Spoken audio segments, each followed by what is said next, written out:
Good morning, good morning. We're continuing Bioshock 2. Indeed we are.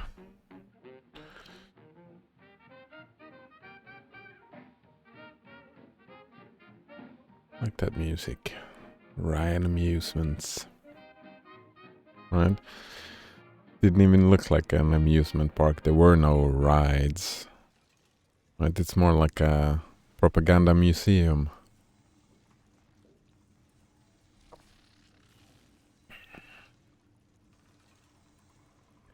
Which checks out.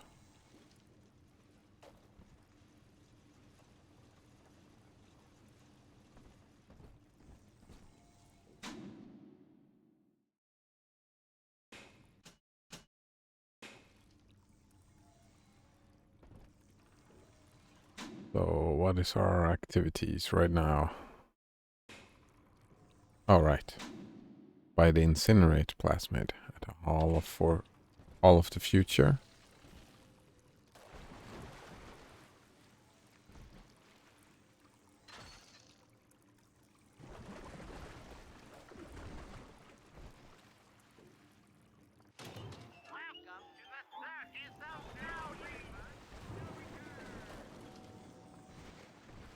I don't even remember this place with all the water down there.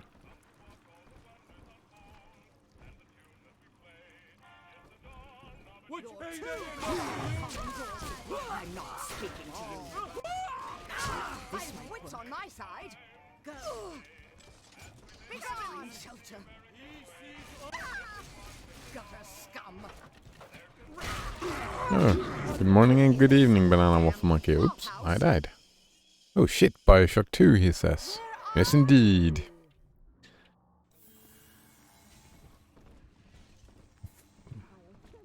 Felt a little bit... a little bit no, annoyed by... Oops.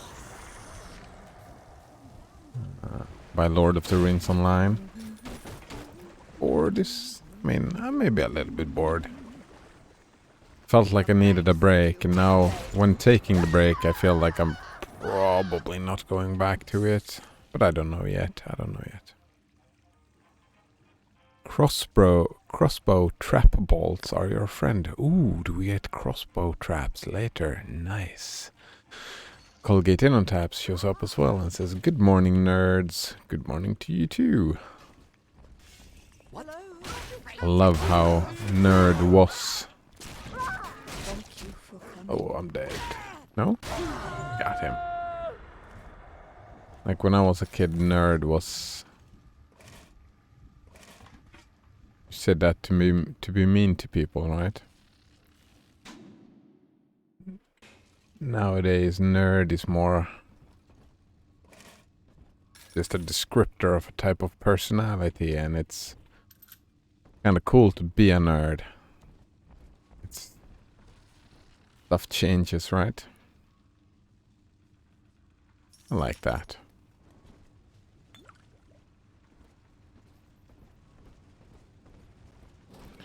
Wish I could have been a more... I was afraid of people as a kid. Still am, I guess. So I didn't embrace my nerdery. Not enough. I don't think. Colgate InnoTab says, nowadays almost everybody is a nerd. Or maybe it's just my bubble. Oh, that's a interesting question. Yeah, a lot of people, way more people are embracing their nerdery, right? You have different things to be nerdy about. But I've met a few people who are not nerds as well, but maybe it's my bubble as well.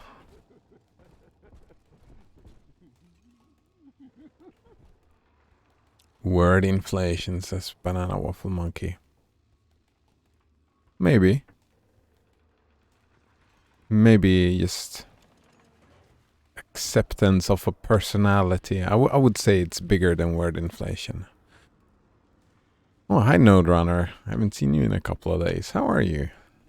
How are all of you, by the way? Hope life is treating you well. See?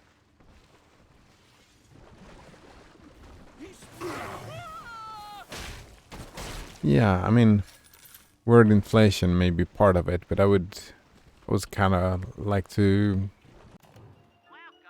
point out the social shift as well as something nice.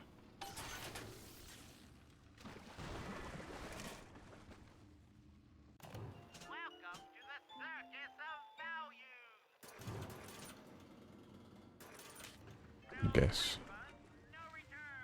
Banana Waffle Monkey says the gang's all here. Oh, very nice. I saw an interesting video yesterday that I kinda wanted to discuss, I suppose, the idea of it. Node Runner says my sleep schedule value rotates. Sorry, my sleep schedule rotates. Oh, I hope that works for you. For me, a rotating sleep schedule. I've done that for a long time, and it didn't really suit me. Not now, since I have a more strict sleep schedule. The strict one is feeling way better to me. But I hope it works out for you. Colgatinotap says, I think advancement of technology is part of it as well. Ooh, I would have to agree.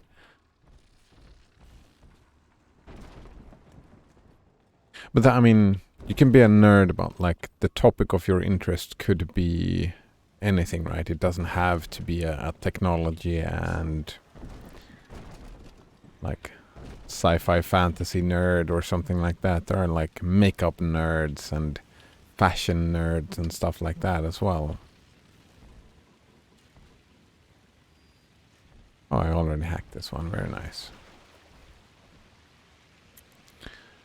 Banana Waffle Monkey says no, same as Node Runner. Also had a rotating sleep schedule. I napped so fucking hard tonight. My dream created a whole documentary. Oh, nice. It was about the struggles of Russian ballerinas or something. Sounds like an interesting dream. Be a great mockumentary topic if I could remember more. Well, if it's a mockumentary, you just make it up, right? Right. Node Runner says a rotating sleep schedule suits me perfectly. Yeah. It is everyone else who makes it a problem. Yeah, I can see that. That is kind of sad, isn't it?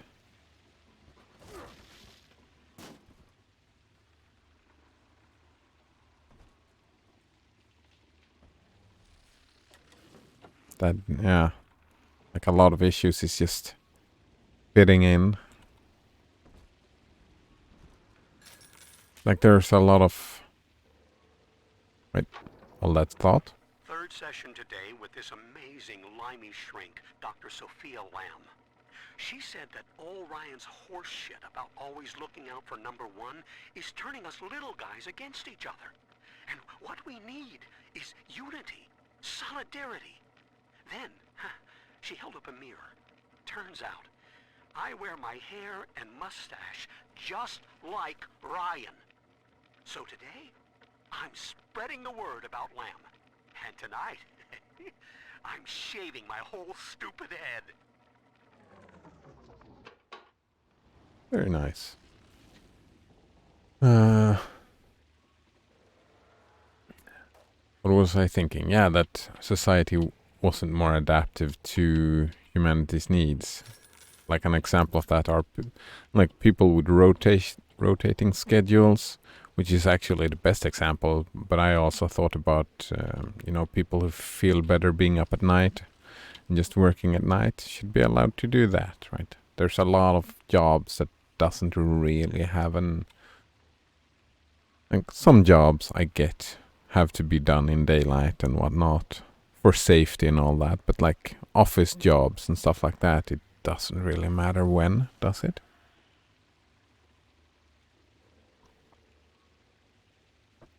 Yeah. it's a political discussion to have. Just most people have their sleep schedule, like, I think most people, it just works, right? They're not as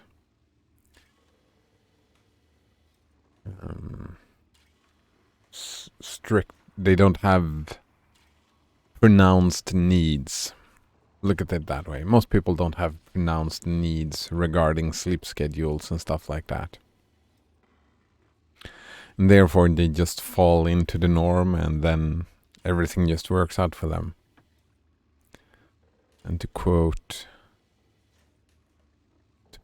paraphrase, no, not to quote, but to paraphrase Westworld, it's like it's suffering is needed to make change. It's not even paraphrasing, it's internalizing and applying the idea somewhere completely different, right?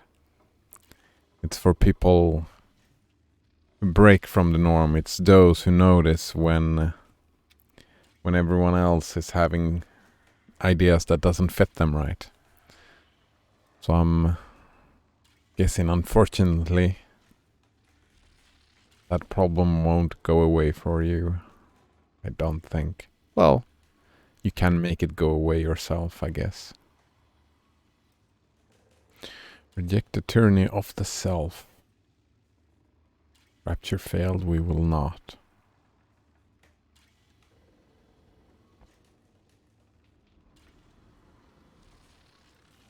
I mean, she said some things that made her look like an objectivist as well, though. The tyranny of the self? That's kind of weird. Node Runner says, it seems unhealthy to have a rotating sleep schedule. But it seems like it's also unhealthy to set an alarm and get less sleep every night, says Node Runner. Yeah, I can't deal with interrupted sleep. I can't deal with alarms. Well, I can, like, it happens, but it doesn't feel good for me. Interrupted sleep. It's not even less sleep. It's like if I'm waking up in the middle of a sleep cycle. Colgate In on Tap asks, why do you think rotating sleep schedules seem unhealthy?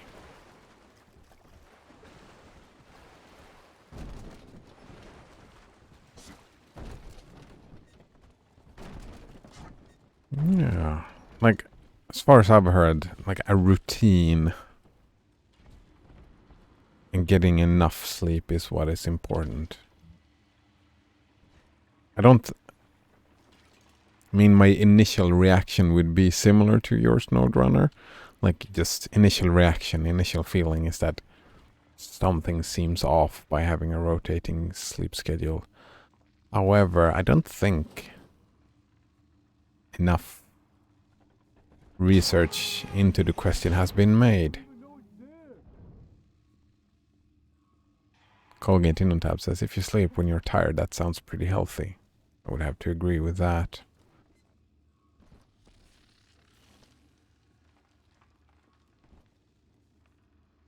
Yeah, exactly. That is where as Banana Waffle Monkey says, because the world generally revolves around morning birds.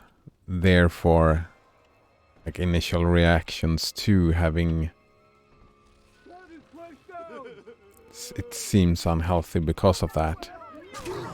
Whoa, what the fuck was that? I would not think it necessarily is unhealthy, though.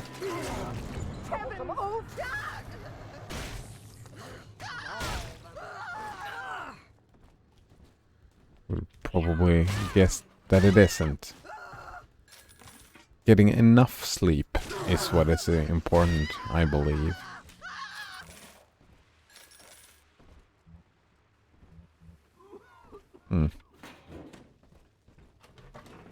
But I can totally see, like, can hypothesize indeed that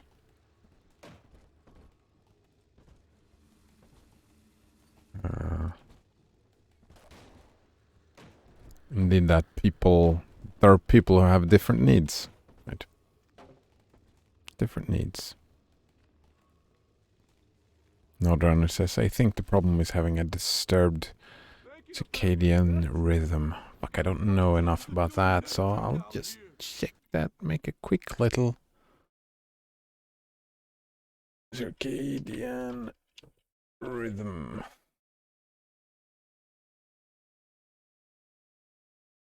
There we go on Wikipedia. Circadian rhythm is a natural internal process that regulates the sleep-wake cycle and repeats on each rotation of the Earth roughly every 24 hours. Yeah, that like having the same routine can refer to any biological process that displays an... Well, when you say that your sleep schedule cycles, right, is it different every day? Or do you mean, do you have like...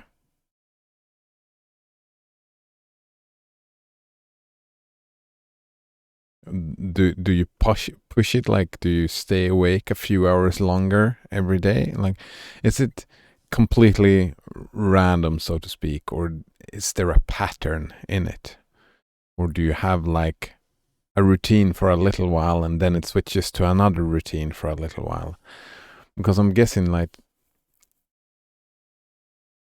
staying awake 1 hour longer every day, I would call that a rhythm, right? But it's still changing. I would call it like if you sleep, you have a cycle for maybe a week and then another cycle for another week. Then I would say, yeah, you get the disruption in the switch. That's just 1 day, so I don't know. I'm curious. Like, this is not my area of expertise. No donor says, I push it, it's not random. Then I would say, if you push it, then it's still a rhythm. Node Runner says, it's like the time I get tired and go to sleep gets a little later every day. It's like a 25-hour cycle instead of a 24-hour cycle. Yeah. Then I would argue what you're doing is not breaking the rhythm. You just have a different rhythm. And your routine, although a little irregular, is that the word? I don't know. It's still a routine, right?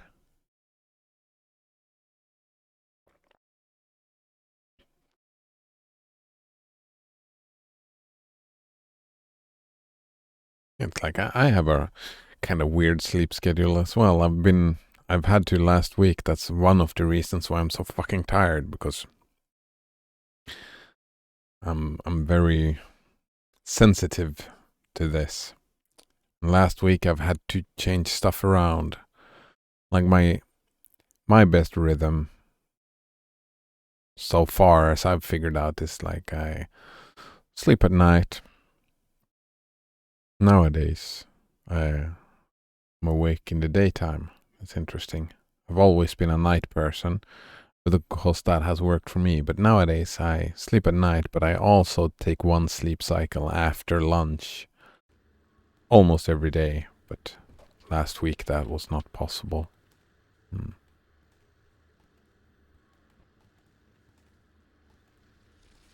No, Donna says, yeah, kind of. It's like my rhythm is just a little bit disturbed. Yeah, exactly. It's a little bit, but it's still a rhythm, right?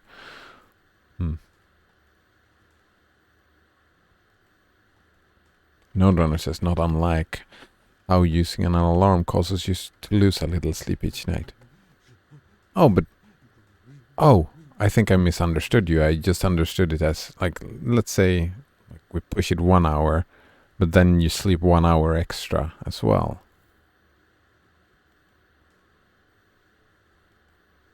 Node Runner says, the question is what effect, if any, those small disturbances cause over a long period of time. Yeah, I think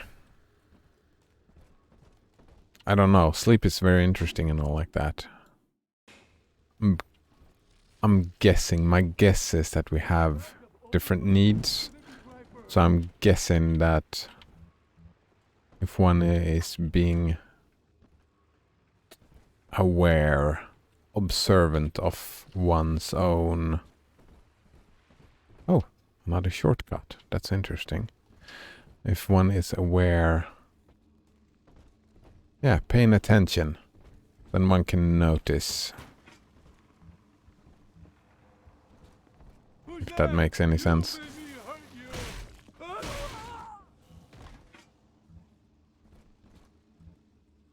Like for me, I think I'm sensitive to it, right?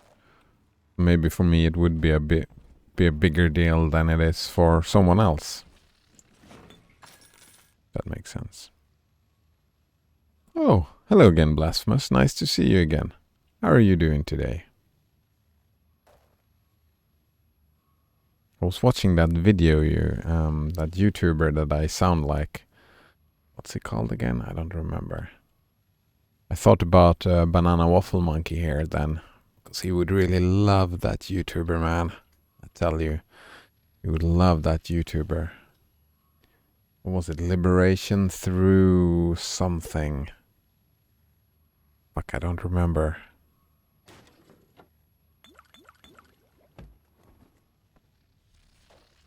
The philosophy YouTuber you were talking about. Woo! I don't see anything. We can get Can we get... How drunk can we get? Can we get too drunk? It doesn't seem like we can get too drunk. Blasphemous says, liberation through self-knowledge. He has changed his channel name a few times. Yeah. Banana Waffle Monkey would really love that YouTuber. It's a YouTuber who's only focusing on Spinoza. Sounds like your favorite, Banana Waffle Monkey. Node Runner said, I sometimes sleep a full night and sometimes wake up too early.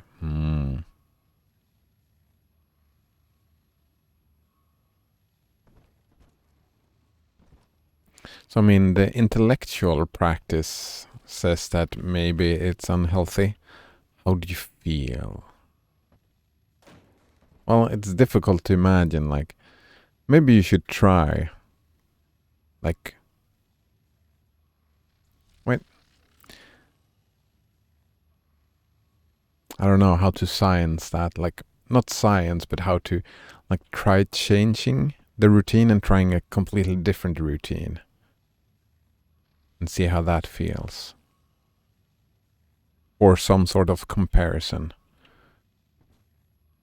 Like if you feel tired all the time, then maybe there is an issue, right? If you don't feel tired all the time. Like I'm guessing people waking up on the wrong side of the bed, that kind of deal. I think that happens to everyone, and it's... Sometimes you don't get the full... Sometimes you wake up too early. Sometimes your sleep gets disrupted. Sometimes you have a nightmare. Sometimes this happens, that happens. Sometimes you're stressed out and you don't sleep properly. That's what happened to me last week and what's going to happen to me this week. I'm going to be stressed out and not sleeping properly. But, Blasphemous says... After having slept for less than 6 hours at night for 2 weeks, it becomes difficult to sleep more than 6 hours.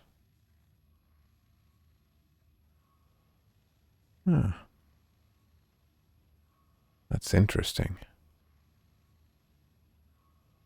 Maybe you're similar to me, Blasphemous. Like when you get into a routine, it's difficult to break that routine.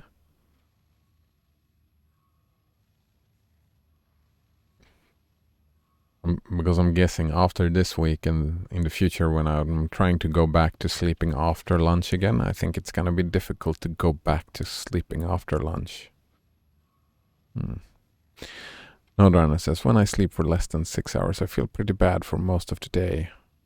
But I feel less tired closer to bedtime.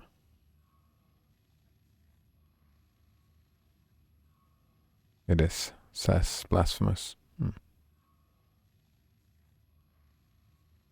Banana Waffle Monkey says, playing Overwatch, chatting between games. Heard my name. Oh, Overwatch. I haven't played that in a long time.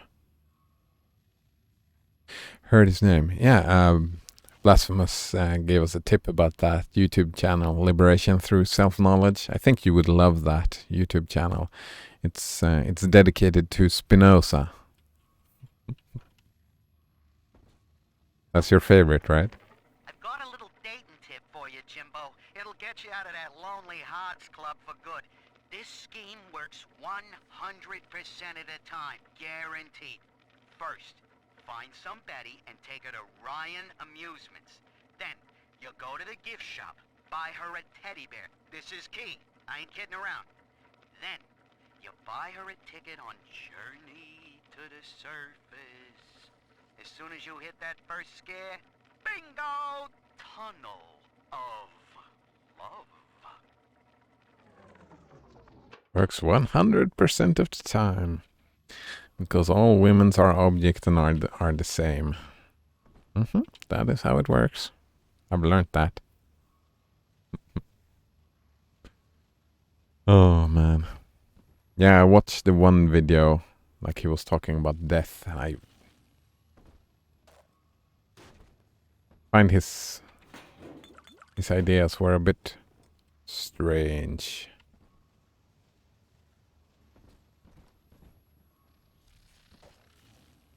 Or was it? It was a couple of days ago now, and my memory is not very good, but his conclusions were something along the lines of, well, thinking and talking about death is not embracing life, and therefore people should not talk and think about death, because that is not embracing life. And I feel like, and he was talking about it like the type of discussions that we're having, right? Analyzing death, and I would argue that what is implied from that might be me strawmanning the whole thing, and me misunderstanding. But what I understood, it looked like we shouldn't do science about death, because then we will live longer. Something like that, and I couldn't buy into it, because that is what I saw the consequences of the argument that he gave, right? But not thinking about death is his argument was simply just thinking about death is embracing death. Thinking about life is embracing life. And it was that kind of binary thinking, and I was like, well, I mean, I like our scientists thinking about cancer and death. I think it's a good thing that they do. I don't know. No Donor says, here's something interesting. If I have an appointment or something, I need to wake up early, for my brain will somehow remember it and wake me up before my alarm goes off. Ooh. Sounds fucking great, man. If you have it like that, if you don't need the alarm, and then I mean, this is completely unscientific and unrational and all that, put that to the side, but from my point of view, for me, my interpretation would be that you're sleeping all right. If you wake up by yourself. Blasphemous says that happens to me quite often as well. Oh, interesting. Colgate Innos asked, did you like Lord of the Ring online? I did like it, yeah. Yeah. Yeah, but I like that kind of game. It's like I said, I spent years in World of Warcraft, right? So I've been playing games like that for a long time. I was thinking that when I started Bioshock, I was thinking that I will go back to it later, but I don't know. I have a fucking long list, man. Long list of games. Booze Hound. Oh.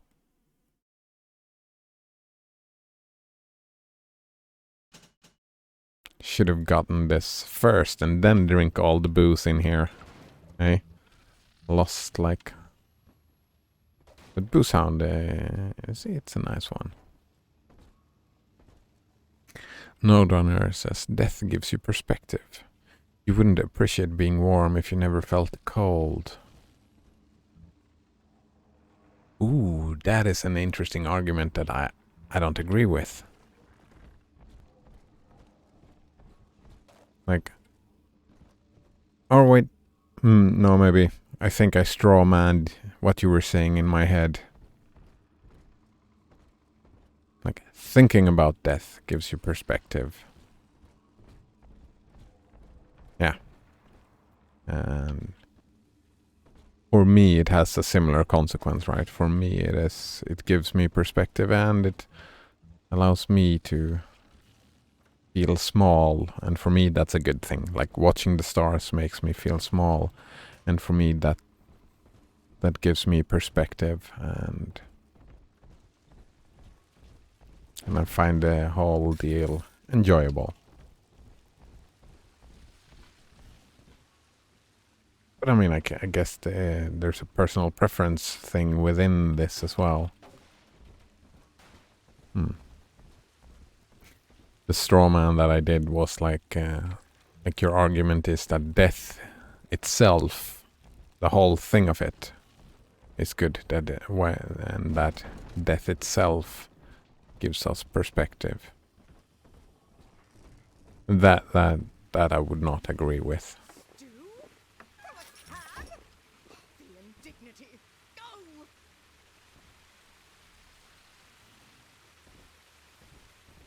Like there was this dude, I remember, in real life, he gave the argument that serial killers are necessary. Like a similar argument, because serial killers, first of all, they help us make laws about murder and whatnot. And also a similar argument to Node Runner. It lets us make value judgments about what is good or bad. Ooh, I did not even see that. That was clumsy. And I'm like, well, like, if serial killers was not a real thing, we would not have to adapt to the serial killers, right? So there is no need in society, like no implicit need of serial killers. The existence of serial killers creates some needs, but those needs would not have existed without serial killers, right? So there's nothing good about them.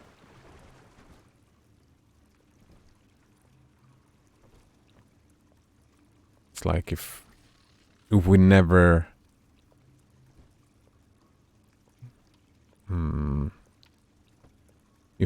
froze to death, like if humans couldn't freeze to death, I mean that's a little bit silly example maybe, but This lamb woman seems cultured. Why, I'd love to sit down to tea. if it was like that, the feeling of cold would be pointless.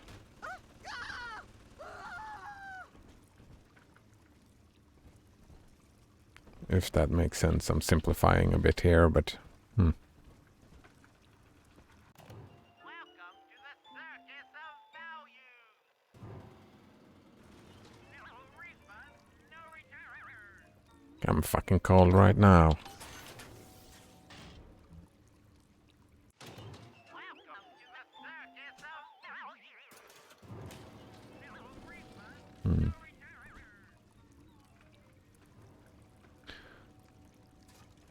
Node Runner says, I think we're treated like good little consumers who aren't even allowed to think about death. Because the moment you realized you were going to die is the moment you stop going along with what everyone else wants. What everyone else wants you to do, and start making the most out of your valuable time and doing what you want to do. A lot of people have never seen a dead body in their entire life. It's absolutely unnatural. I really dislike that word, that used as an argument, unnatural. Everything that exists in nature is natural, right?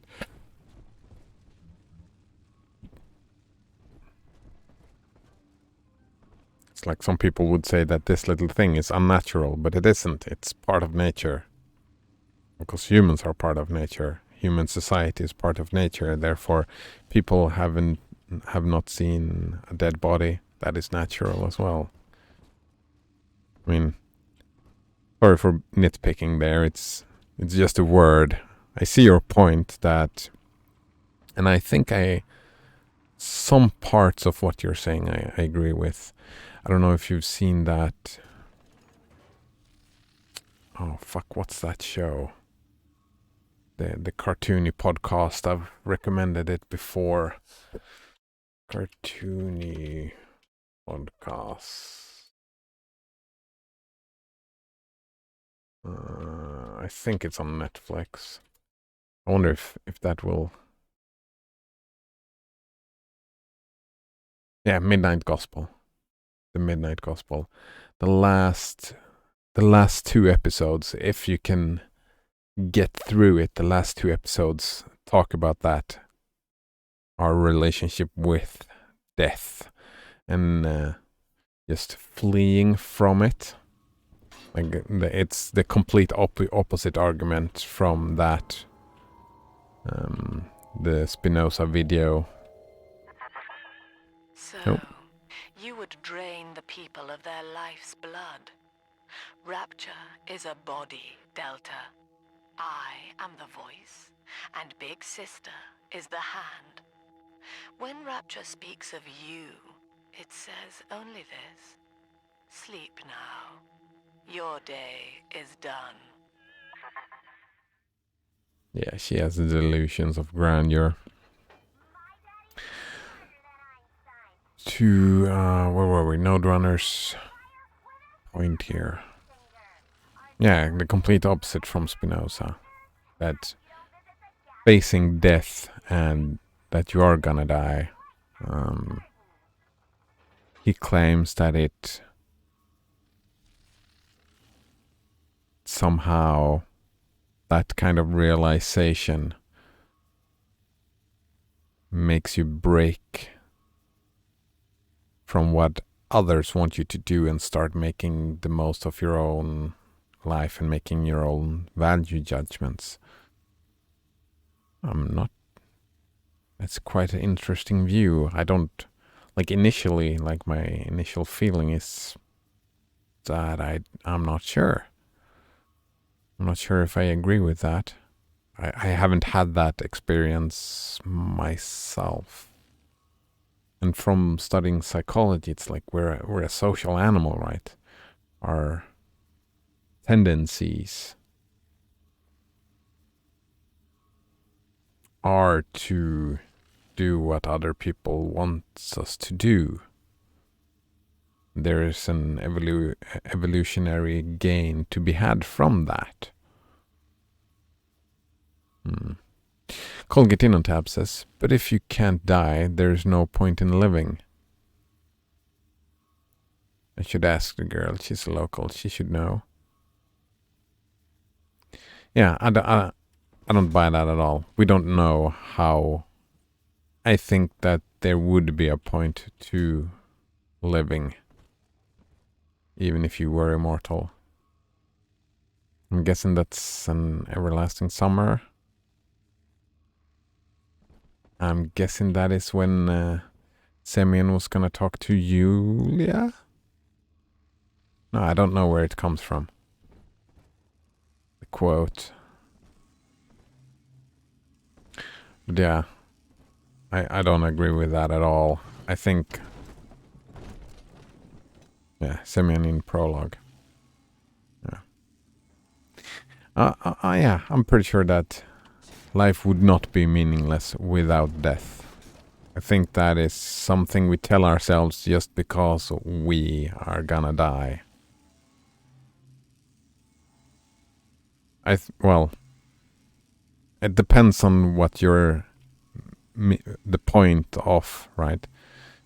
In my worldview, everybody makes their own point, even if they are, like Node Runner says, informed and just copied by someone else meaning or point of life, right? Whether you create your own or just copy someone else's, it is still from you, right? There is no objective point to life.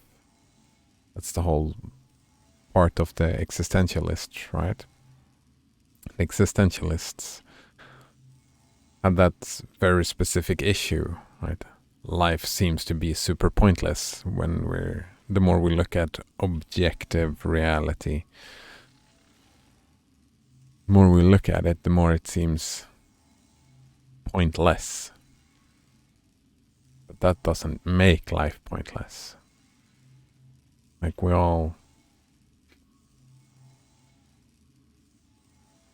have our own motivations. And some of them, like a lot of them comes, like we have genetic motivations that we have no control over. We have motivations that are just informed to us through the social experiment, right? Social grow up.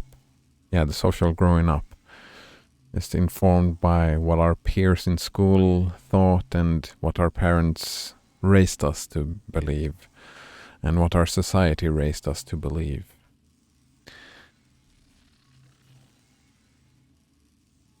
Then, if I understand Node Runner's point here, is that there is also, you can also break free from maybe not the genetic ones, but the societal ones. I think we've had a similar discussion before, Node Runner. And I would say probably that even though we have the feeling that we break away and not just copy someone else's, it's still like, yeah, we generate some of it ourselves. No, I think I would have to agree with you that we can generate our own. But they are still derived from our genetic motivations and our subconscious, like programmed. They are still like we can generate new ones, but the new ones are derivations, if that makes sense. That, like if we say the survival instinct, right? We want to survive, but how does one survive? Like, some people eat meat, some people don't eat meat. Right? Both of them are surviving, and they have motivations to eat different things. Like, maybe that's a bad example. My point is that some things you can't control, but there are deeper motivations that you do not control.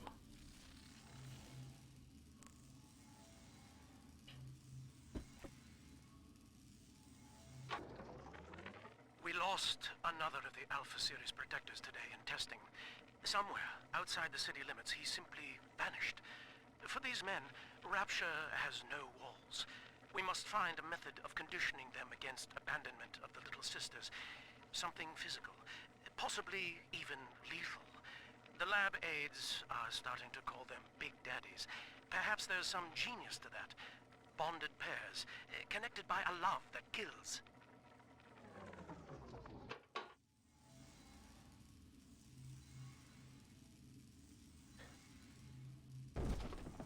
That logic doesn't check out. We need them to stay with the little sisters and protect them.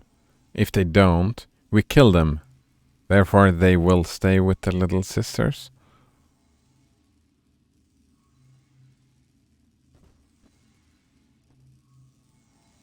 Well, if the big daddies understood that it would lead to their death not protecting the little sisters, then yes, it would make sense. I had just seen the big daddies as some sort of automatons, but that's maybe not the case.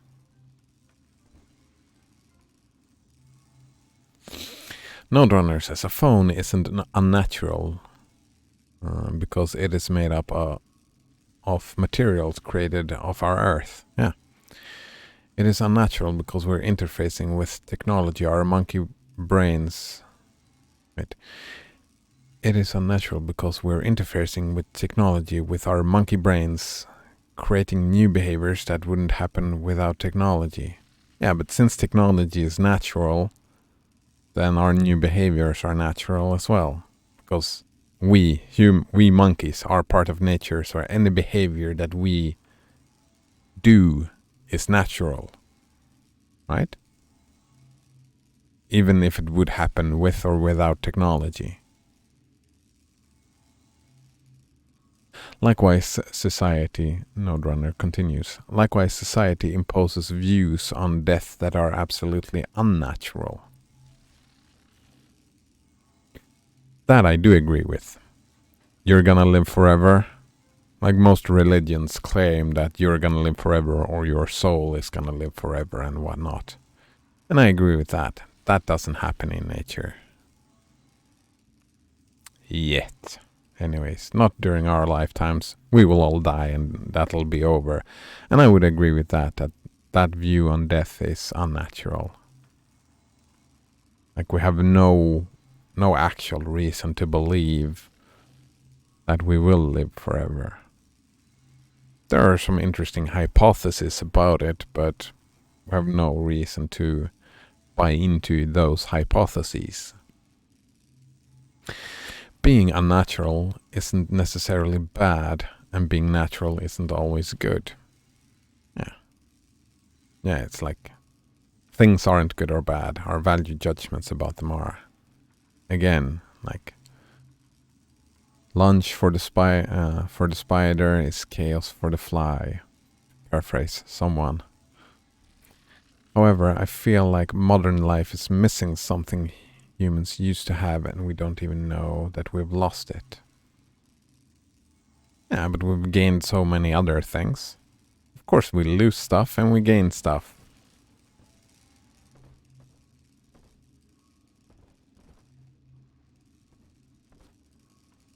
And I think a lot of what you're saying there is stuff I do agree with.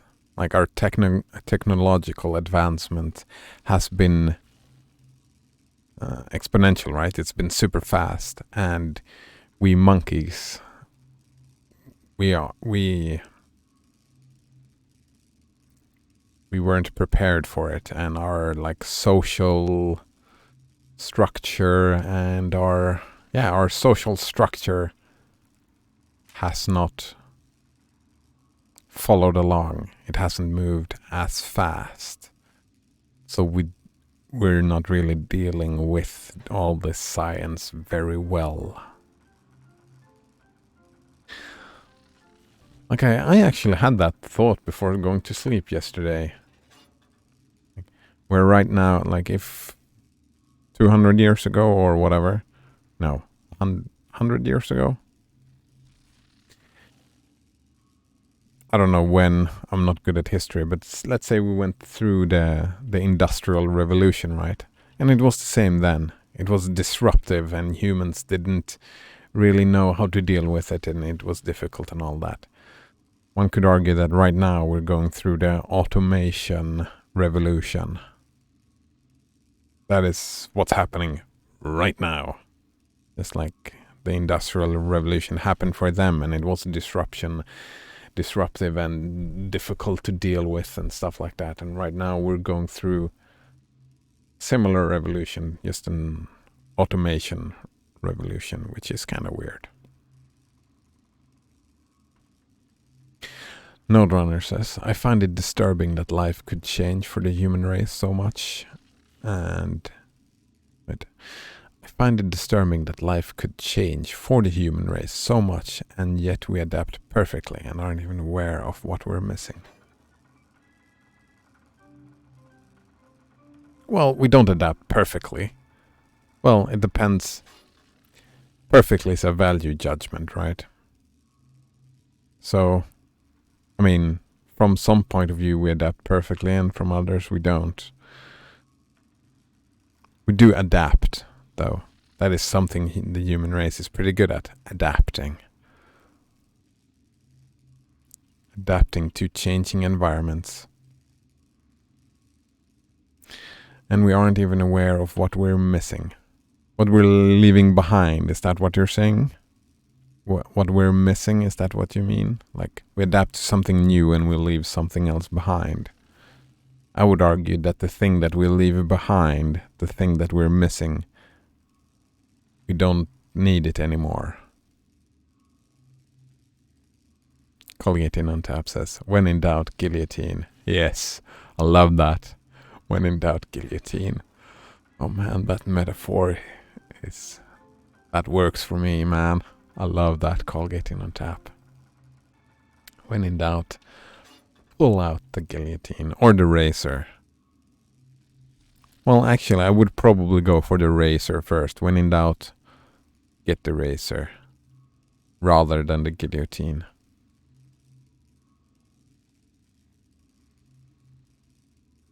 And at the same time, do it generously, charitable. Do it in a charitable manner. There we go. Let's purchase an upgrade.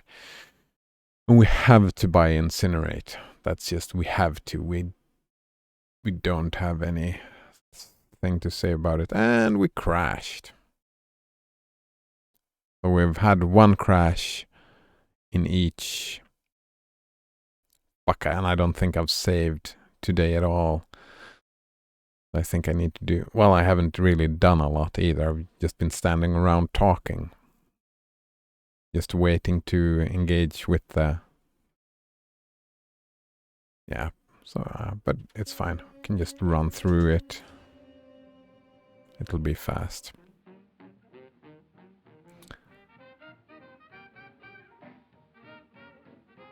Node Runner says, it's not just being left behind. There's also things in our future that we're missing and are unaware of. Yeah?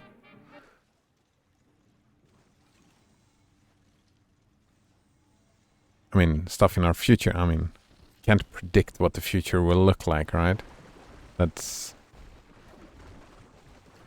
something humans are pretty bad at, is predicting the future, I suppose.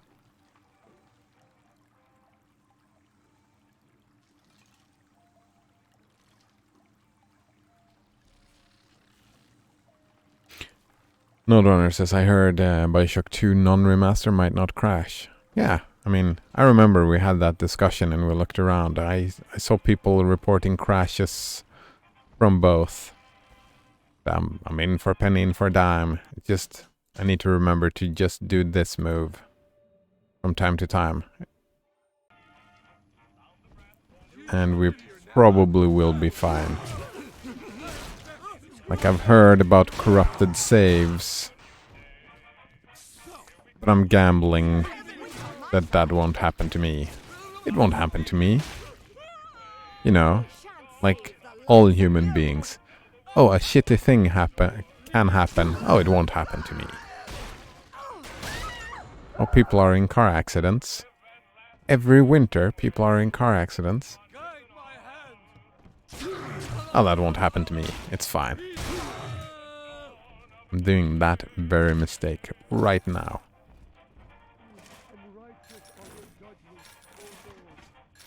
Gotta make some gambles in life, I suppose. Alright, to finish what Node Runner said. There's not only stuff being left behind, there's stuff in our future that we cannot know, right? That's like science that has not been done yet. Well, I mean, any knowledge that we don't have, and we cannot adapt to it, right? That's not how life works, I guess. It doesn't mean we don't need it anymore. Well, if we lose something and leave it behind and we're not aware that we're missing it, isn't that an an evolutionary argument? Is that quite literally that we don't need it anymore? Like our tails. Like the human race in the past had tails. I'm their better. That's why we have the tailbone, right? Common for the common good. I'm not speaking to you. Drat. Blasted.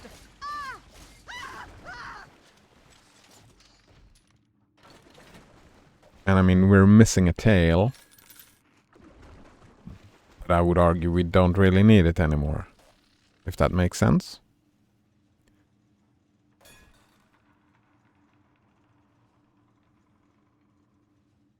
It doesn't, Nodrunner says it doesn't mean we don't need it anymore. It just means that we forgot it. Like a song you haven't heard since you were a child. Oh, right. It's dead. I was bringing need into the discussion, not Nodrunner. That is what he's pointing out.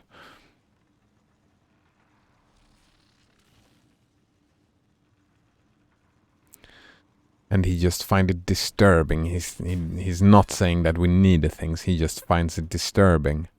I mean, that checks out, actually. That checks out that we would view that very differently, you and me, Nodrunner. Because Nodrunner is likes preserving stuff. And I mean, that's fine. That's a personal preference, right? And it's very useful for humanity to preserve stuff. I'm not the same way. I leave stuff behind. I just leave them behind. Like the song from when I was a kid. I don't care about that song anymore. And that's an interesting personality trait difference. I wonder, I'm thinking about Good riddance. oop, Troublesome old fuck, I missed. What would that go under? Like if we're saying the big 5 personality traits or whatever. The preserving stuff. That would have to go under conscientiousness. Right? And that checks out because I'm not very conscientious. I can't even pronounce the word correctly. I hope you understand what I mean. I'm sloppy. There we go. Other side of the thing. Colgate Innotab says, have you tried running it on wine? That is running on WSL? That is running on wine. I don't know what WSL. Windows subsystem for Linux. I don't even know what that is. So no. I've just gone with Proton. Straight out of the box Proton. And I mean, it works fine. I've had 1 crash each day. And I can live with that.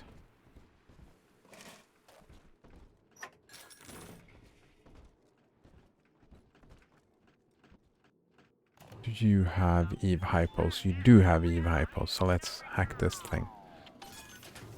So far it has been both the crashes that I've endured has been in menus.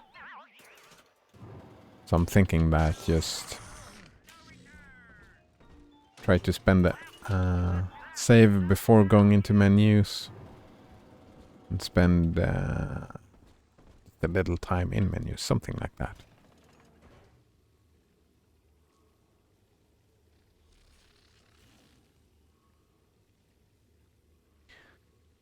Node Runner says Windows can run Linux applications, kinda.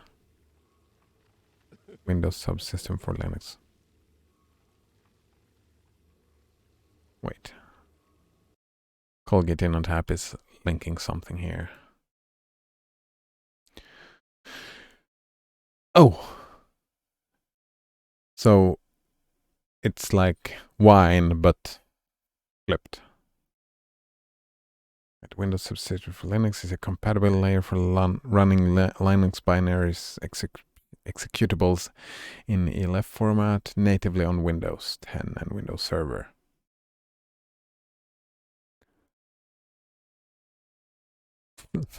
So Colgate in on tap is just joshing around, eh? It's just... yeah, it's like wine, but flipped. You run Linux stuff on compatibility layer, just like wine is. Why would you run one through the other? That kind of... like running anything that way sounds like fun, like a fun experiment for anyone who has that kind of... Stay away from things you don't know nothing about. Get away from me. Damn it.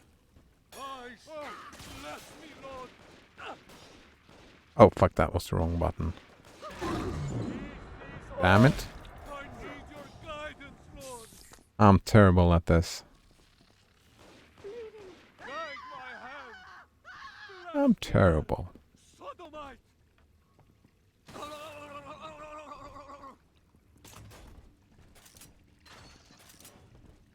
I need your guidance, Lord. I have left you, sinner. There's too much going on. Too much clutter. Too much clutter. I can't focus. Just wasting all the stuff. Alright, we do this. And we try it again. Why is it doing like this? So, you would drain the people of their life's blood. You game. Rapture is a body, Delta. That was so rude. So rude indeed. And Big Sister is the hand.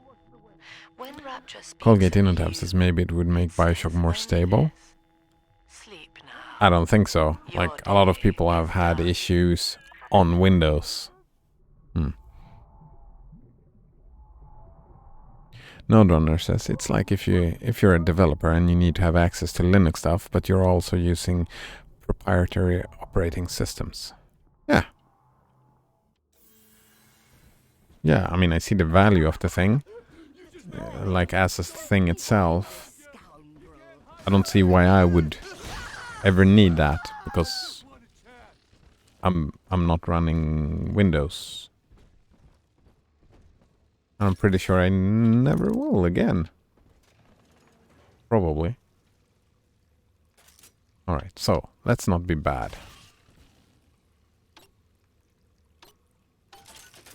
There we go. I stopped being bad.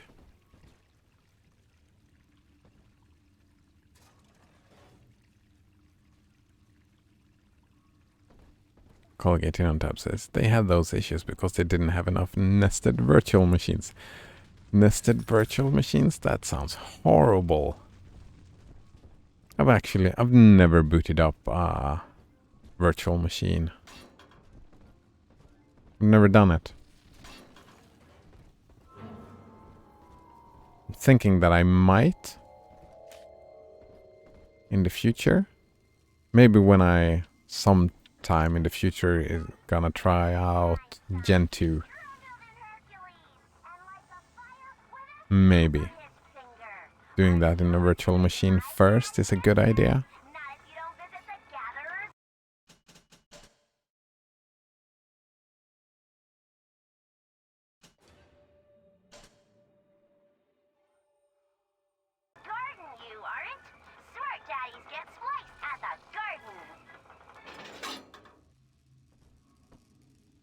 Windows, however, has a huge advantage because Linux is free and open source, yeah, whereas Wine needs to be created with no documentation or source code, yeah. A lot of guesswork and trial and error, yeah. Buy Incinerate, yes, we know. Yes, we know all about that, and we buy this, and we skip the Eve-Link. Congratulations on your recent purchase of the Incinerate Plasmid. Say, Tom here is having a romantic evening with a party. But this party just hit the skids. Carl needs a light for his cigar, and no one can help him. Alright, so we have this Incinerate thing. You think I won't slug you one? This thing is for lighting cigars, Stop right? and roll. Stop, drop, and roll. Oops. That is how you light a cigar. Holy crap. Blood and ashes. There we go. Oh. Alright, we've seen quite a few places to burn. Good looking melting, eh? Colgate in on tab says, I don't know, I never lighted one. But good on you. I've smoking quite a few cigars in my day. It's tasty.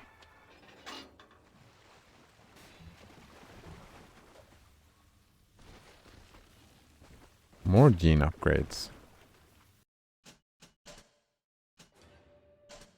It's gotta be the same. Nodrunner says I never lit a smoking stick. Good on you. Gene tonic slot? Ooh, I like those.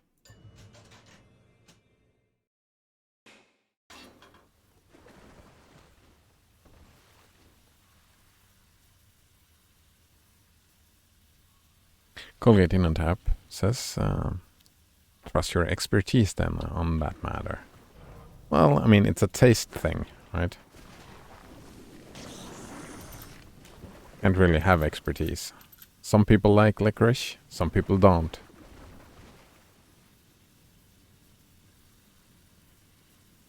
What are you doing? Stop doing that. That's fucked up. Is she still alive then? No.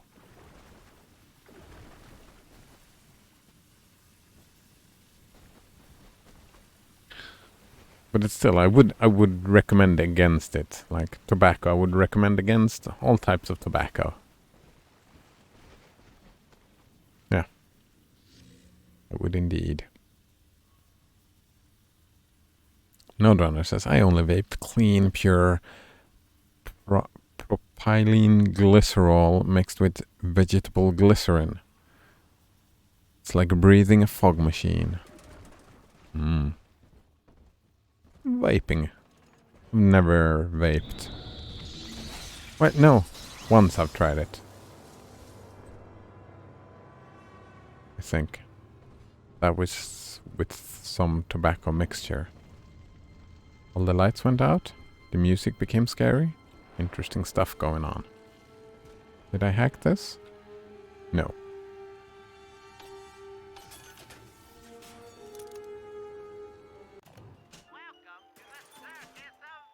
Ooh, we're all out of money. Alright. Don't need any saves from yesterday.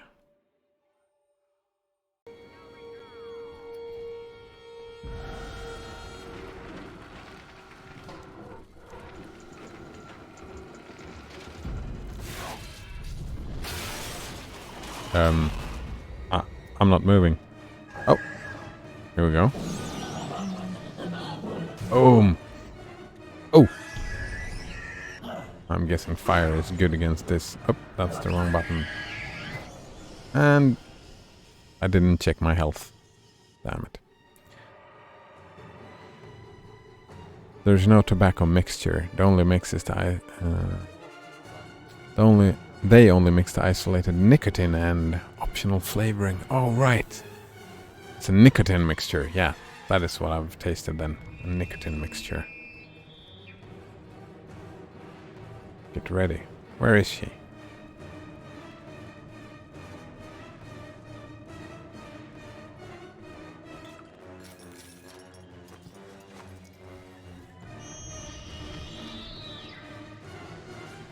Oh, you can set up traps for her if you like. No, that's not it.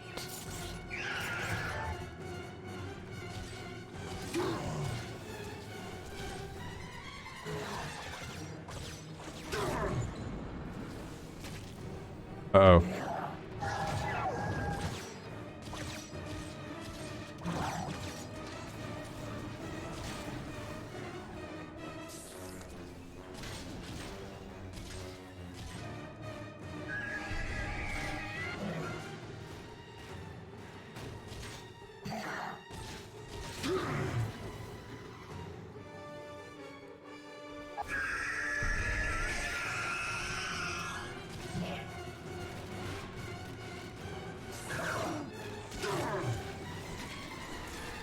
No! Oh, fuck. I've placed these all terrible.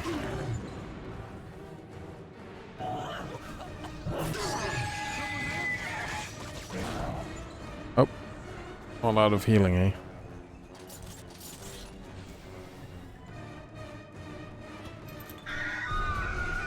I need to stay closer to a healing machine, I think.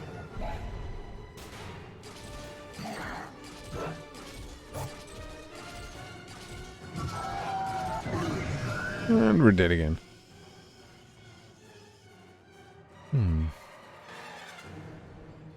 Alright, so check the map. No? Check the map. There is a healing thing somewhere around here. Ah, it's right down here. Did I hack it? I'm pretty sure I hacked it. Yes.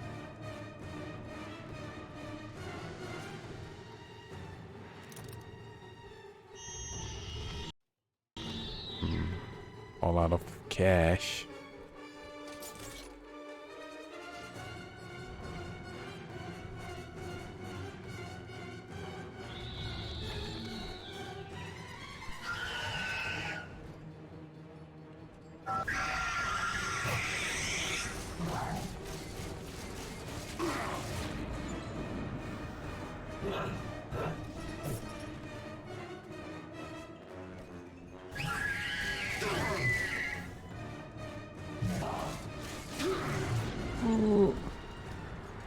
Need to heal. Please don't kill me. Oh! She broke it! She broke it! That's the worst. Node Runner says that saying that vaping is a tobacco product is like saying caffeine pill is a coffee product. Yeah, I get that. It's a very valid point. It's a nicotine product.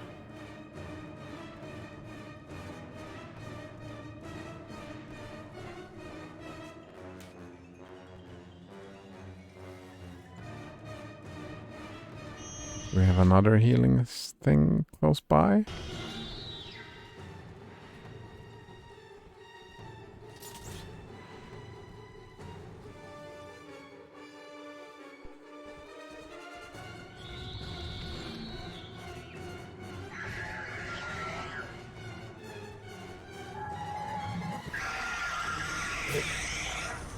Oh, she hit me.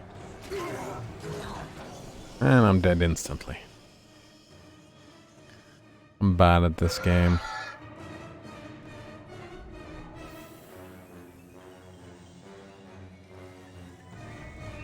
No Darner says, I think I'm gonna head to bed. Have a nice stream and good luck beating this boss. Thank you. Nice hanging out as usual, and sleep well. Sleep well indeed. Sooner or later we'll grind her down. And see you next time.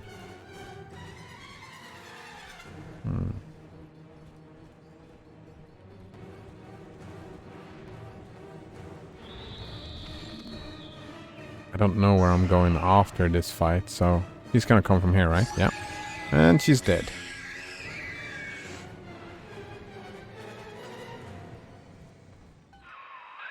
Holy Moses, son. Not even a big sister can keep you down. Well, come on back and Keep you melt the down. ice and we can say goodbye to this two-bit carny ride. This Sinclair is such an ass. Like his accent, though. Really like his accent. I know there was somewhere else that we needed to unfreeze, but I don't remember where that was. So, just go in. Just go in.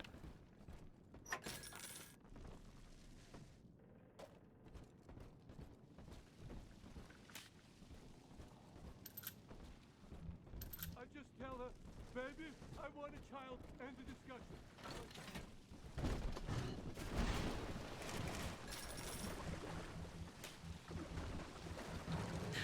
So I was watching this video yesterday by an actual philosophy professor, which was kind of fun.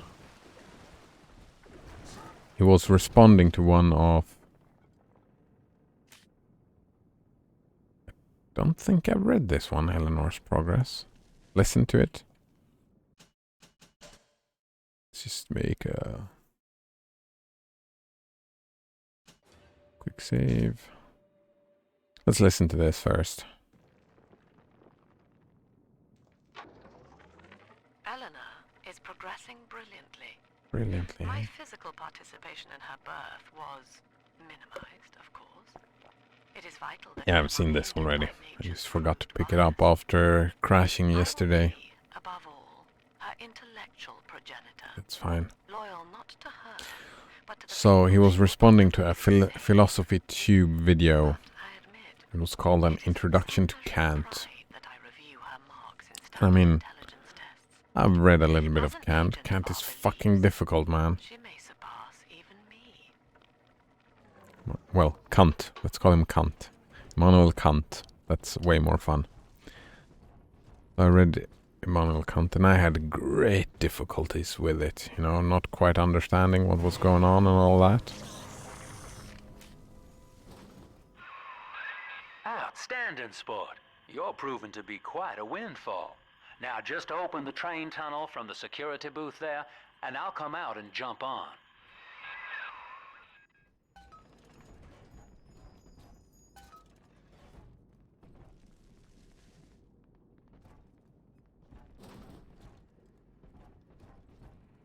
I like to look a man in the eye when I give him my word. You and me, kid, we're going places. Wait, why aren't we going together? I had thought you some golem of Sinclair's, brought here to hold Rapture's arms while he rifles through her pockets. But no, you are aware of your plight. Who, I wonder, would be so cruel to force a mirror on a man with no face? Lamb was waiting for us. Come out shooting and start the train. What you want? Go ahead, ruin it. Oh, how did he hit me there? At least read our past. And there as well. How are they hitting me? Ridiculous. Oh, such a fun night. I need more movement speed. I need more movement speed. So he was, like me. I like that. Like what he was doing. He was arguing semantics and pointing out glaring errors in how Philosophy Tube presented Immanuel Kant, right? And I'm all for that. I'm all for learning and stuff. For semantics, right? Making sure that we fix that Yeah, like we were saying yesterday, like a pragmatic view on semantics, that we're in agreement what stuff means. But then he also pointed out, like, of course, everybody who reads Kant and understands it have a slightly different understanding of what it actually means, because Immanuel Kant is notoriously difficult to read. But he argued that what Philosophy Tube was doing exactly opposite of what Immanuel Kant actually did, like using words in a very strange manner that, like, no real philosopher would interpret the stuff as, right? And I'm okay with that, like a professor being an expert pointing out those errors, and I would agree with all the things that he pointed out, right? One I didn't understand because it's difficult for me to understand what was said. Wait, let's take a break there and continue after listening to this. Andrew Ryan. He reckoned the free market was some kind of Holy Spirit gonna lead us all over the rainbow. And I reckon it's a big fat hooker too dim to spot a wooden nickel. So old Andy went and became his own ghost, and I whittled nickels till I made a mint.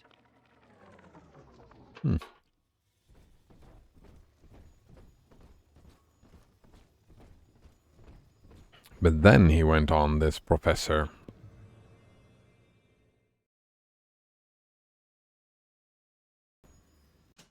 Yeah, we've gotten all the little sisters, we've spent what we wanted to spend, so we can move on. Then this professor went on to say, argue that Philosophy Tube was commercializing philosophy, and saying that that was a bad thing, because he was presenting it in a manner that was not conducive to proper understanding of Immanuel Kant.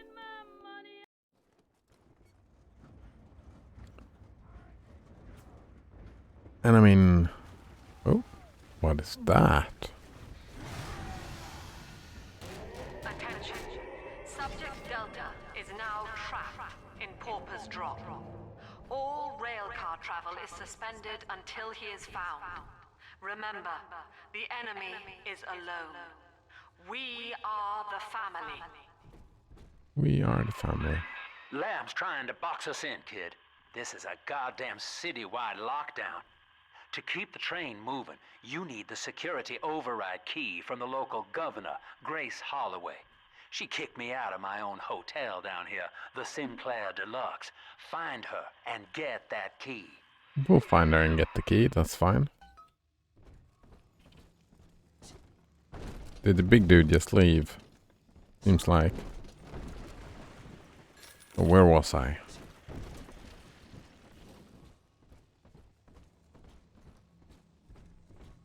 Right, he was saying... I got the feeling that he came from an emotional state of, like, what was happening with what Philosophy Tube was doing was reversing philosophy. He was asking, like, what is he doing to philosophy? Where will philosophy end up if we allow this, whatever Philosophy Tube was doing? Something like that, his argument went along. And I'm like, well, I mean, most people, I'm just saying, a slight majority of people will not become philosophy professors. Right? And I mean, if you're studying to become a philosopher, like properly studying philosophy at uni, then listening to Philosophy Tube might not be the way to go about it. Right? And I'm pretty sure most people studying philosophy would agree with that point. Like a philosophy professor will always have that rigorous methodology that philosophers do have. Like we don't have that here in this channel. We're not that's why I'm usually calling what we're talking about when we're talking about it. I call it pseudo-intellectualism. And that is what Philosophy Tube does as well, right? Pseudo-intellectualism. It's not rigorous philosophy, it's just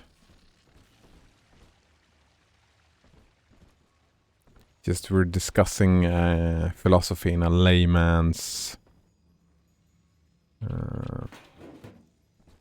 like it's more personal, right? We build up a personal worldview. And we're using... Oh, fuck. We're using philosophy, like our limited understanding of philosophy, to do this. And he kind of was... Like, this whole video felt like he was trying to gatekeep. Are they gonna blow each other up? By knocking each other... Oh, fuck. Ah, I think I got it. And I felt like that type of gatekeeping is not helping anyone. I mean, yeah, I like the first part of his video, like correcting and... Yeah, correcting and giving his view on the mistakes of someone else. I find that is super helpful and good for everybody, right? What did he try to gatekeep as Colgate Inotap? Philosophy. He tried to gatekeep philosophy, right? Saying that commercialization, like, I don't know if you... Yeah, you probably haven't seen Philosophy Tube on YouTube, but it's more politics. He's... Philosophy Tube, the YouTuber, it's a lot of politics rather. It's a political channel. That bails, that's, yeah, similar to the type of discussions that we do here, right? When we talk philosophy, we're not really doing proper philosophy most of the time. Not me, anyway. I know that you have done a little bit of formalizing. We've talked about that before, Colgate on Tap. But he was like saying that what we are doing...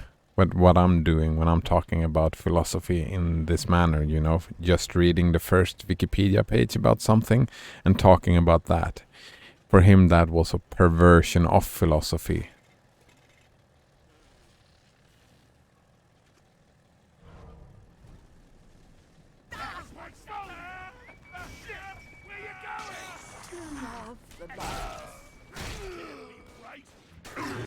So that is what he wanted to gatekeep, right?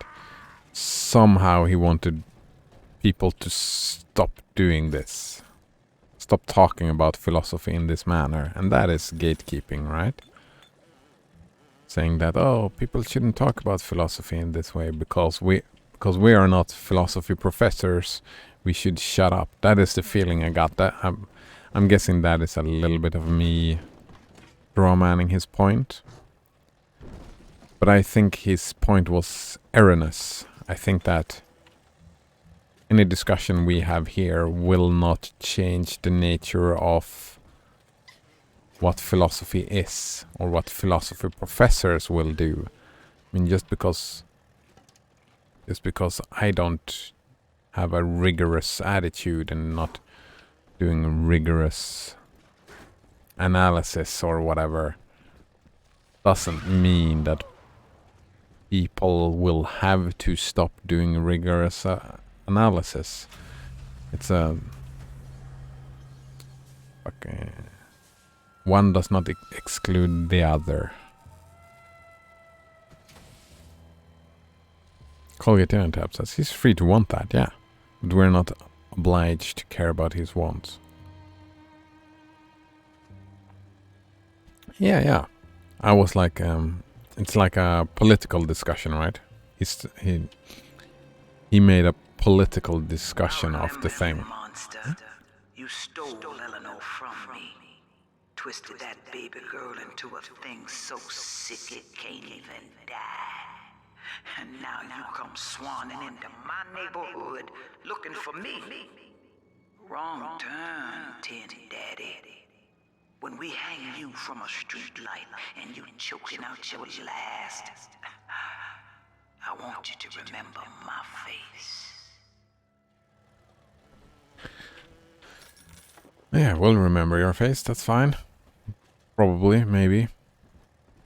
I mean, yeah, right? He was trying to make it into a political discussion, right? About YouTube and the commercialization of philosophy. In my mind, I would argue, like, from my political standpoint, I would argue that commercialization, and with all the mistakes that I will make and that Philosophy Tube will make, and any other like layman trying to talk about philosophy, any mistakes that we will make, I would argue that those mistakes are still we're still moving towards, like, I am working on improving my worldviews, improving my understanding of reality, right? So I would argue, even with all the mistakes that I make, those mistakes are good for me as a person, and from my political point of view, like, the more people who does try and make mistakes, the further we reach to a better society within my frame of reference. Ooh, I've got a shotgun. You can't take my furs! Never! How you run!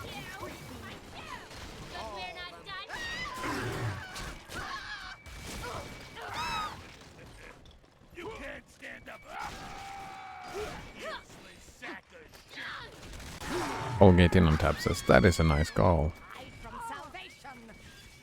Non-believer, you the trials of ours! Yeah, right. Oh yeah, I mean, as I said, that was from my political point of view.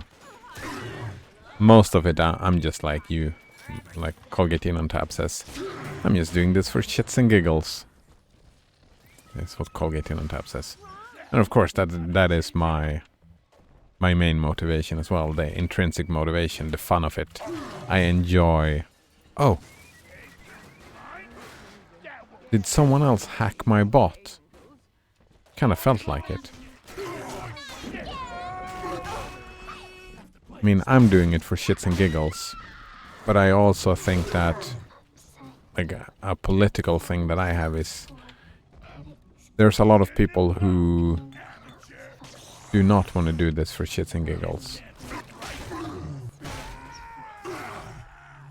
Wait, what's happening? What am I taking damage from?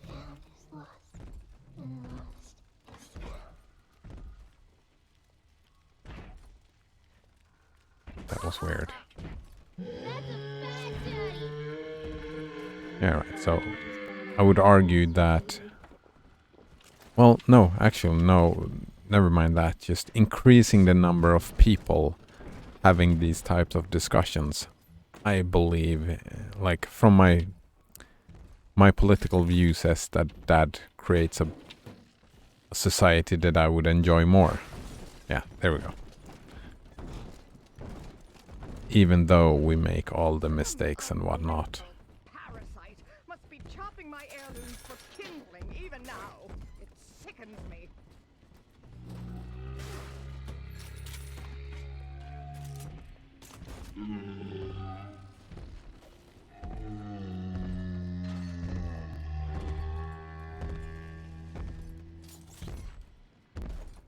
Angels remember, so we remember. Pretty angel, pretty hair, dirty hair.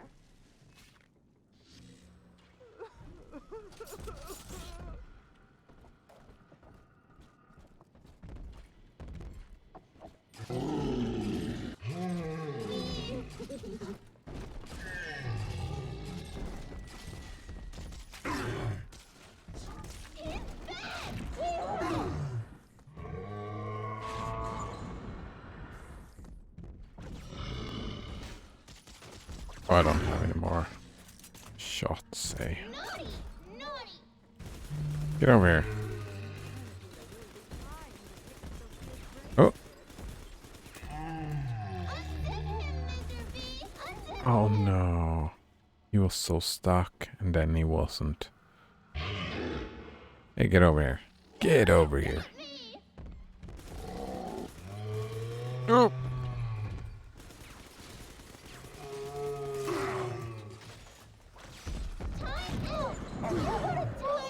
And I'm dead.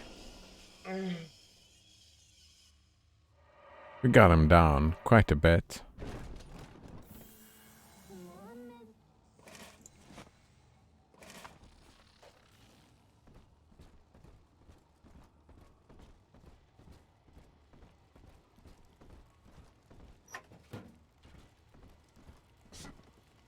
Oh. They didn't stick around, eh? Oh, right. Oh.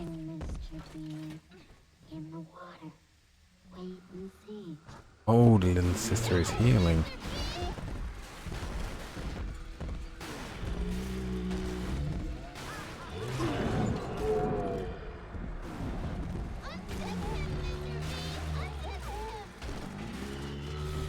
Melee seems to be working better now. And we adopt.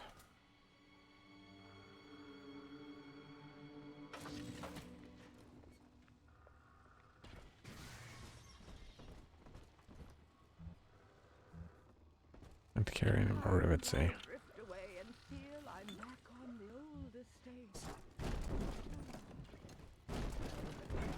Oh, fuck. I forgot to pick up the booze hound thing. After the crash. Well, that sucks, but we were gonna replace it sometime in the future anyway, I think. Ooh, camera. Right. Yep, camera right there.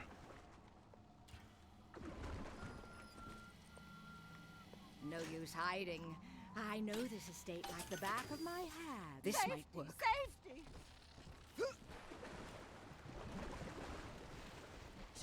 Good night to you. I'm off Right. to bed. Why? Ah, there we go. I don't think I... Do.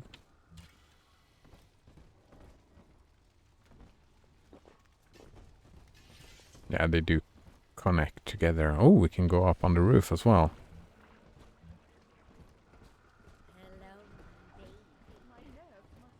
Door locked? No. Check the map. Right, we started from here. We can go here. We can go up. We can go right. We can go down. These two connect, though. And the game wants us to go that way, so we go this way. Colgate in on tab says trying to gatekeep philosophy is a pretty futile effort. Yeah. The only realistic way to succeed at that would be to end humanity.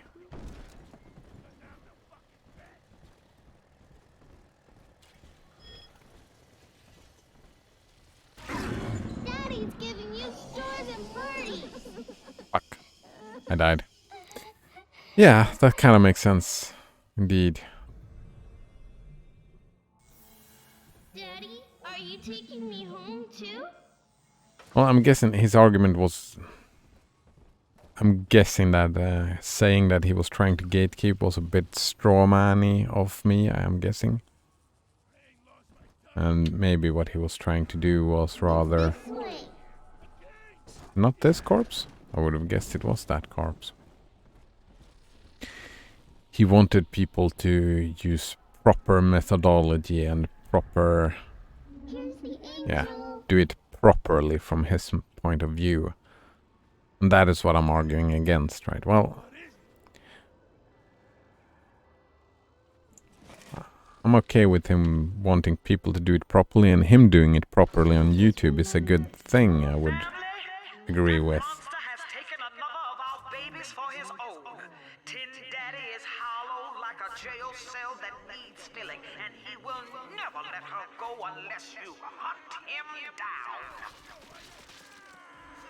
My point is just that my beliefs is that bad philosophy is better than no philosophy. Yeah. Yeah.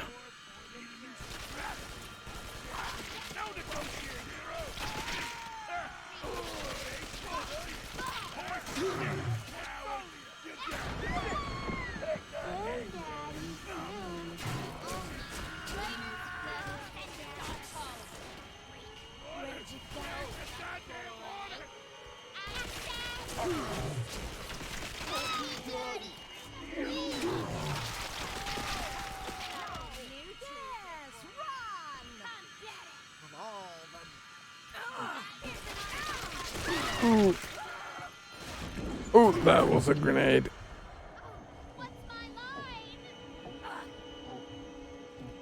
Are you done? And she's done.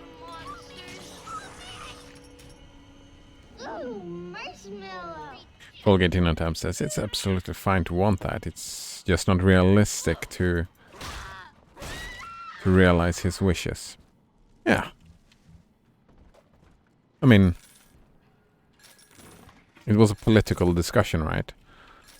So, like most political discussions, it's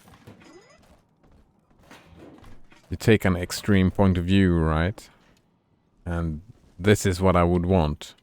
And then you move towards that goal.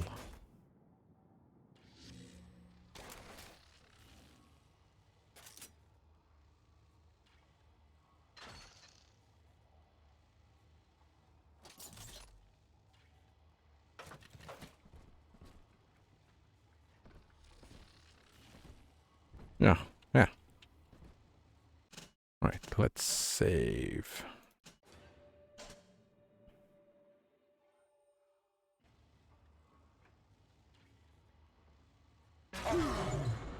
What? What? What?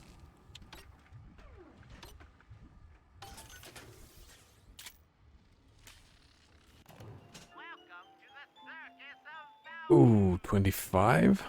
Even after a hack?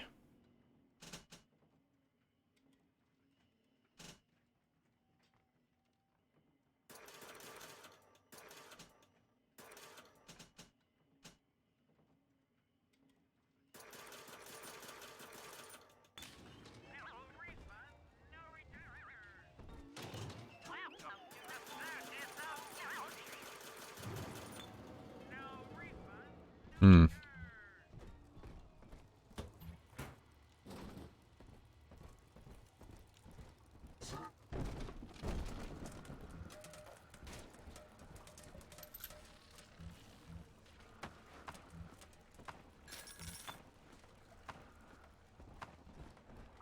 It's like an objectivist would argue politically for the removing all taxes. But that as well is not, it's not realistic to remove all taxes.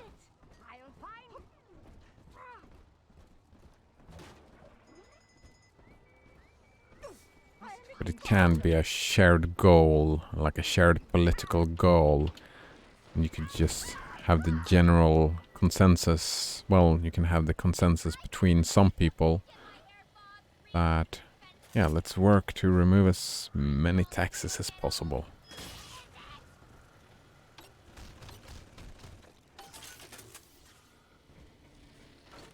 If that makes sense.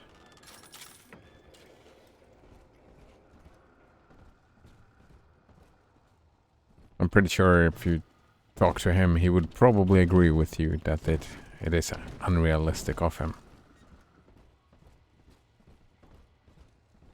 Which actually, if we look at that way,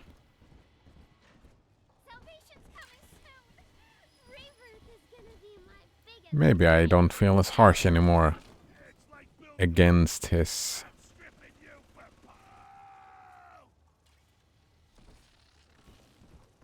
Like if we see it as a political movement, right? A political action, his video. Like if his... Nah. I mean, yeah, sure, I like what he did, and he's have a false premise that everybody should become a philosophy professor or just shut the fuck up. That just won't happen, right? That's just silly. That's silly indeed. Colgate Innotab says, I don't think there is any reason to feel harsh towards him. He's just frustrated by plebs bastardizing philosophy in his mind, yeah. Yeah, I just mean if I would encourage his political views.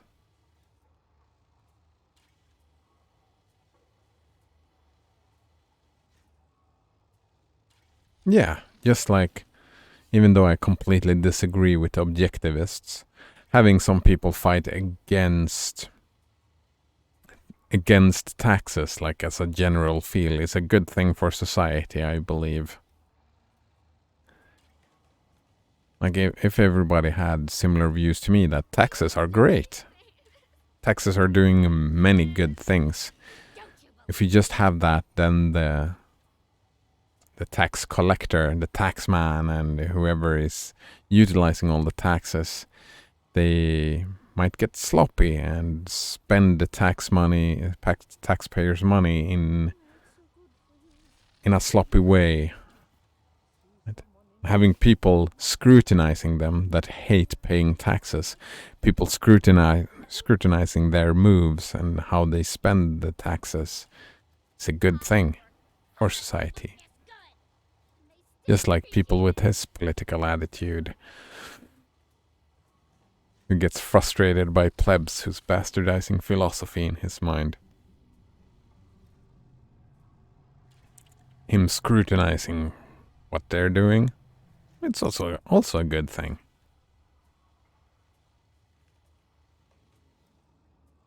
So that would be like the grammar Nazis would also be a good thing for society. It's interesting. Ecker's Delight, thank you. I do like that. Better times with lamb, eh? My folks lived in the St. Louis Hooverville in 32, and the drop is worse by a mile. Nobody's supposed to live down here. City pissing on us. Never try. Ryan doesn't care, and Fontaine's a damn crook. But Dr. Lamb cares. We're still people to her. She's offering free mental counseling on Sundays. When I go, I get the feeling she's got a plan for Rapture. And for me.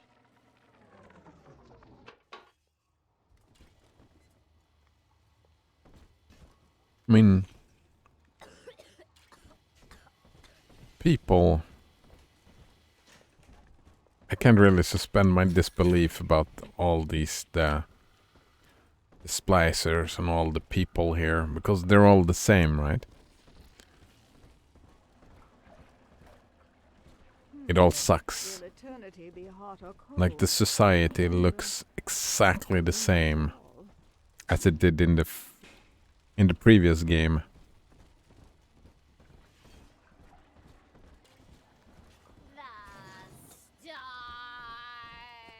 So this lamb has not... Like, lamb has been at it for years now. And it looks equally as shit as it did under Ryan and or Fontaine. I hear a creaking of the floorboards. Colgate Innotab says, I guess he's against sensational philosophy, where people popularize philosophy to the masses by using incorrect terms and get more clicks. Yeah, exactly.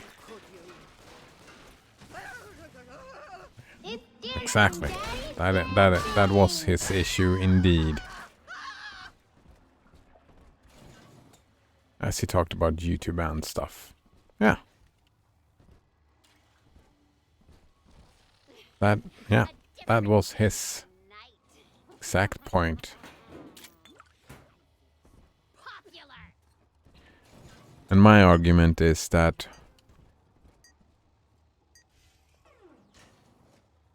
sensational philosophy is people are popularizing philosophy to the masses. So like, I mean, yeah.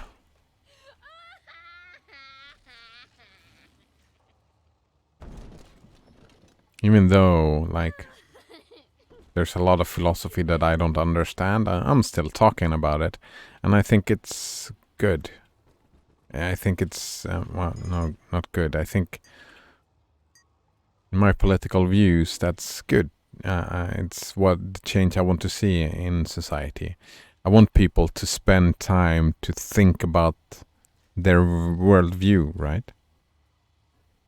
And yeah, even though using incorrect terms to get more clicks. I mean, I wouldn't even call it incorrect terms to get more clicks. It's just someone not very good at, like, someone had misunderstandings about philosophy and what's that? When you spread those misunderstandings about philosophy to other people. And I'm quite okay with that. Like, some of those people will disagree, and like, that's the whole point about philosophy, right? The whole point of politics even. Some people will disagree, but they will have thought about it. And for some of those people, they will look into it further. Oh, Colgate, Tap says, oh, I think those YouTubers know what they're doing, as well as those Twitch streamers. We are fully competent. We know everything about everything. Religious rights, Doctor? You're free to kneel before whatever tribal fetish you favor in the comfort of your own home. But in Rapture, liberty is our only law.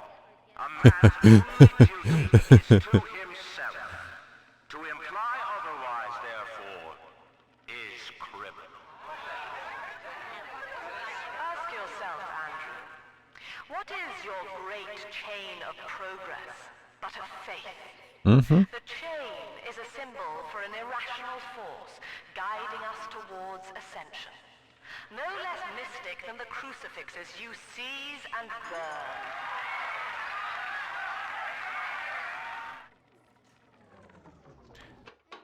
Wait a minute. How the fuck did people become Christian here? Like crucifixes. How the fuck did people become religious? How did they get here in the first place? When one of the primary things is no gods, no kings. There is a king, so that's silly. But like one of the big arguments for going here was no religion. So how the fuck would she gain political traction by saying freedom of religion?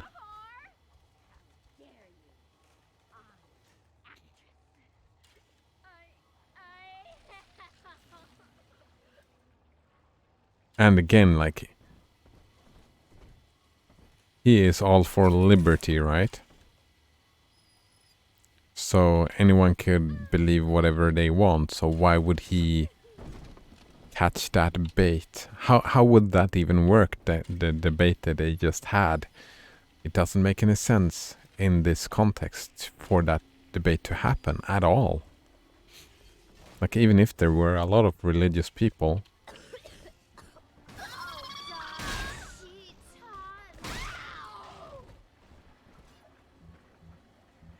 Yeah.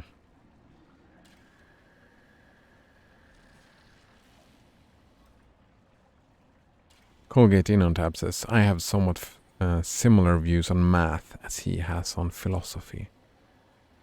Well, maths is a different discussion.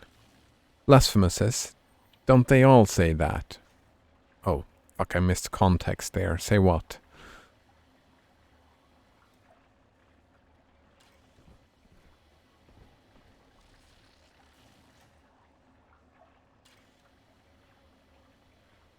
I mean, yeah, I would probably be more strict on math. Math has strict guidelines, and that is how we do math. Philosophy is more fluid, right? Philosophy can move from that strict analysis to like personal introspection to politics could be considered like a philosophical pursuit. You use philosophical arguments in politics, right? But like the politicians don't know what the fuck they are talking about. Blasphemous say they want you to have freedom. Oh, well, yeah, I think this is a little bit of an American thing.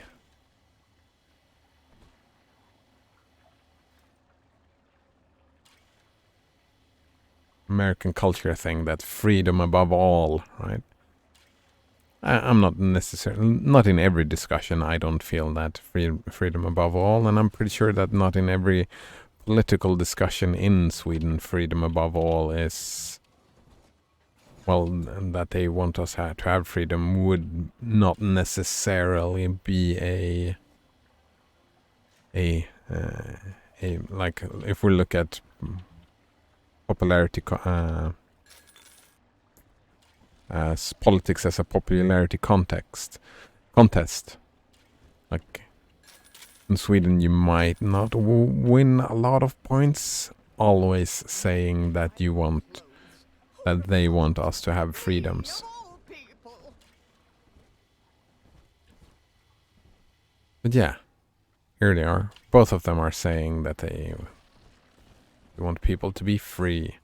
Yeah, and that's my point. Like, both of them are pretty much giving the same exact argument, so I don't see how that debate would even happen.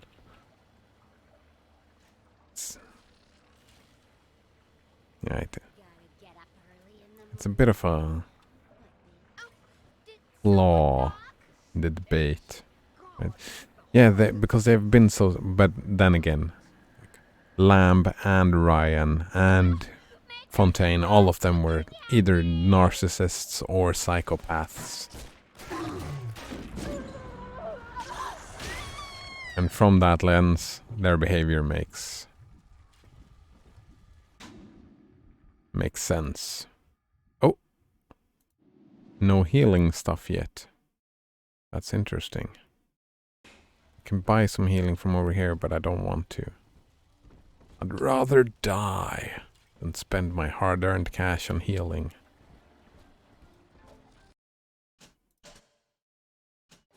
Alright, so Colgate Unit tab says, for example, when number file says that 1 plus 2 plus 3 plus 4 equals to minus 1 divided by 12, because saying, oh fuck, I don't understand this. I don't know maths. That is why I'm feeling so hesitant to talk about it. Philosophy, I don't feel hesitant for anyone to talk about, but maths, I don't know maths, so I feel a little bit hesitant to talk about it. Ramanujan summation of series 1, 2, 3, 4 is equal to minus 1 divided by 12. Doesn't get quite as many clicks.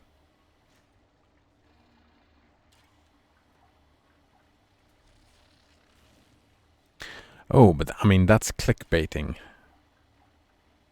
Right? They're clickbaiting. I'm guessing that they're not claiming that within the video. I'm guessing they follow the correct terms within maths in number file. I would assume. Right? Colgate in on tap? Since I don't know math, I couldn't make that value. No, it keeps the claim in the video. Ooh.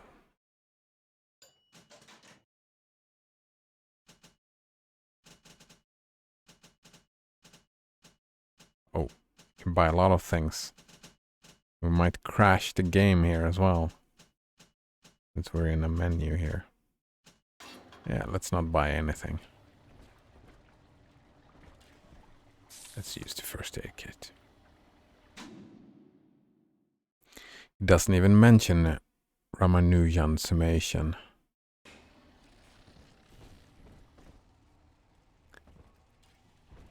And there we come to the other thing, right? I didn't even get to that argument.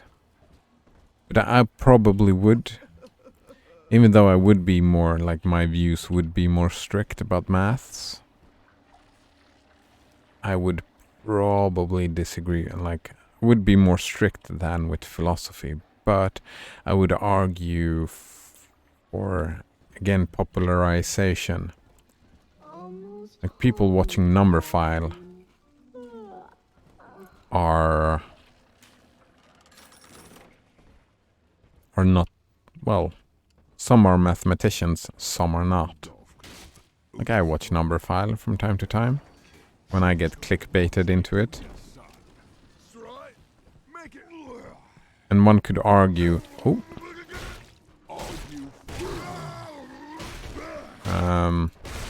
that what they are doing is a simplification.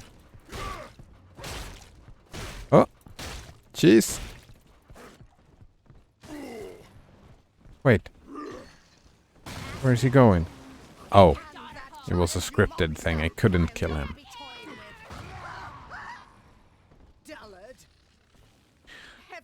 So one could argue not mentioning another extra term is a simplification.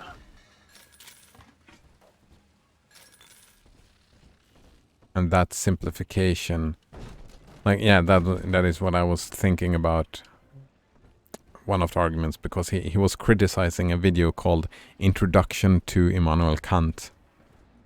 And it's a good idea to simplify stuff for an introductory reason.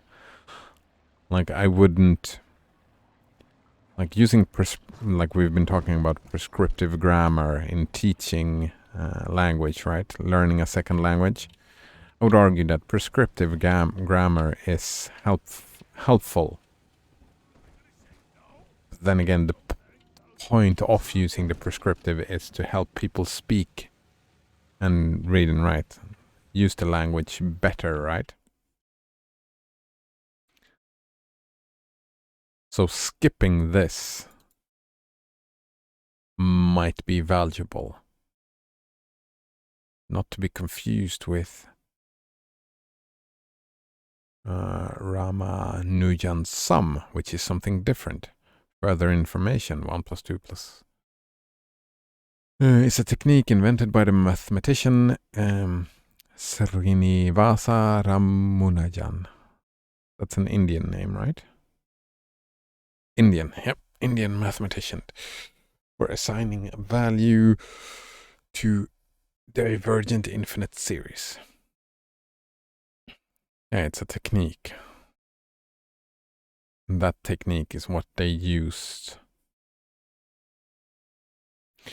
Although the Ramanujan summation of a divergent series is not a sum in the traditional sense. Ah, there we go. And that is what they claimed in the video, right?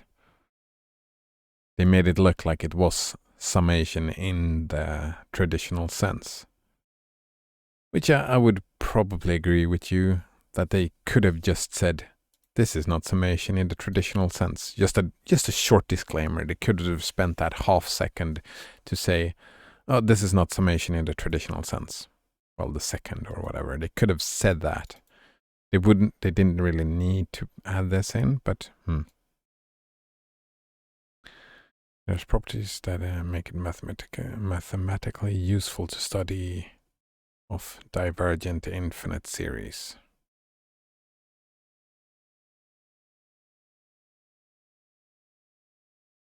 Yeah, I'm guessing they didn't write any of this out in Numberphile. This feels like it's what the fuck, what do you call that? It's beyond the scope of the video.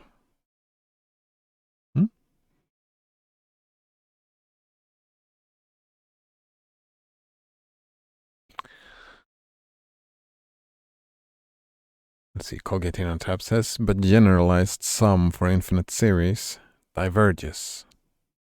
The teaching with simplification makes people think it converges to -1 divided by 12.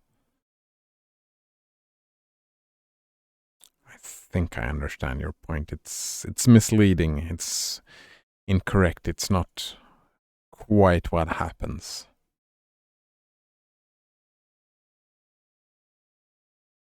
And that was the exact argument he did, right? That, well, this is not how it works. This is not how what Kant wrote. But you're claiming that is what Kant wrote. What is the purpose of numberphile, one could ask? It's about getting people excited about math. And if they succeed to do that, then having this misunderstanding until you get to this level where you can, like, I don't understand what you're talking about, right? Colgate in on tap. So having that mistaken understanding until I get to that level, does that really, what harm does it do? Blasphemous say, I see that you use FF2 MPV. FF2 MPV. Okay, remember that.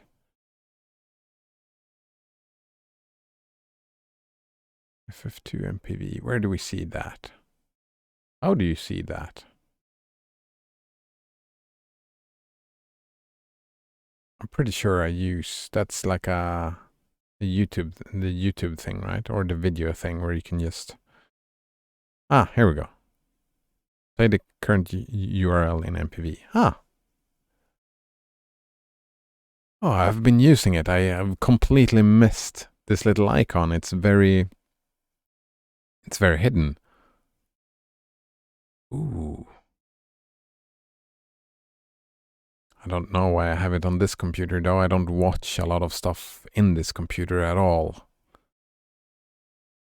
So I actually am not using it. I think I got it on this computer because we were talking about it and I was planning on starting to use it, but like I have some YouTube videos here, but the only thing I do is I still just open YouTube and let the YouTube automatically play music for me for when I'm coding, when I'm practicing coding. But I am using MPV quite a lot. I'm using FFmpeg a lot as well.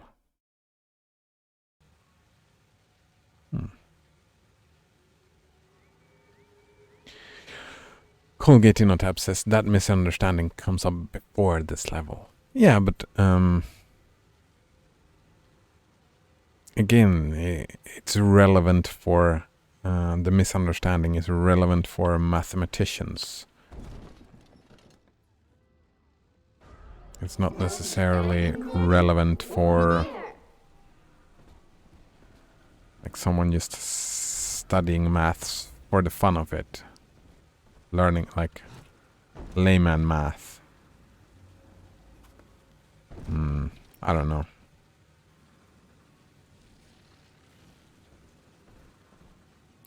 But part of me have to answer your questions, blasphemous there. Part of me wanted to like really move over and do everything in the terminal. That would be a fun time. But we'll see. Banana Waffle Monkey says Overwatch strips itself of too much complexity for the sake of accessibility, and it takes away from the depth.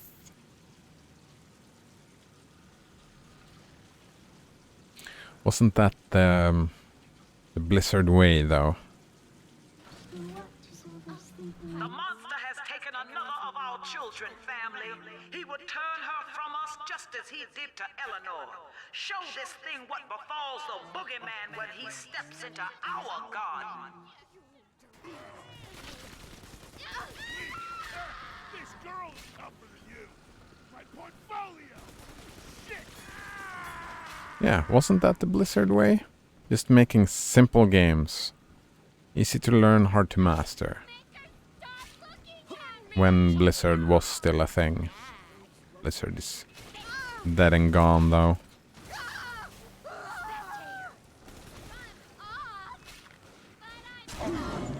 What the fuck was that? Ridiculous. Ridiculous. No talent. Oh, someone is throwing grenades at me. This one is reloading. Die. Okay. Are you done? Are you done? I'm telling Pick the up. other girls that I have the best daddy. Can you keep up?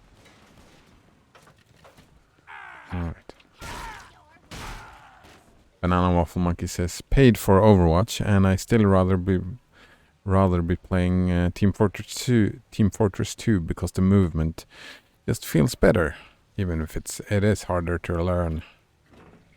Yeah, I feel like that has always been the thing about Blizzard games, right? Oh, don't be shy. Hey! Light in my eyes! Appeal to the masses by making it easy to learn.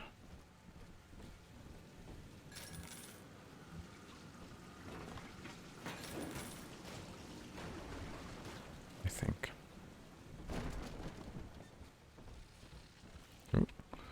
Colgate in on tab links. Another mathematician Wikipedia link. The misunderstanding shows up at this level. However, they don't know about Ramanujan summation on this level yet, so they are confused and consumed by math.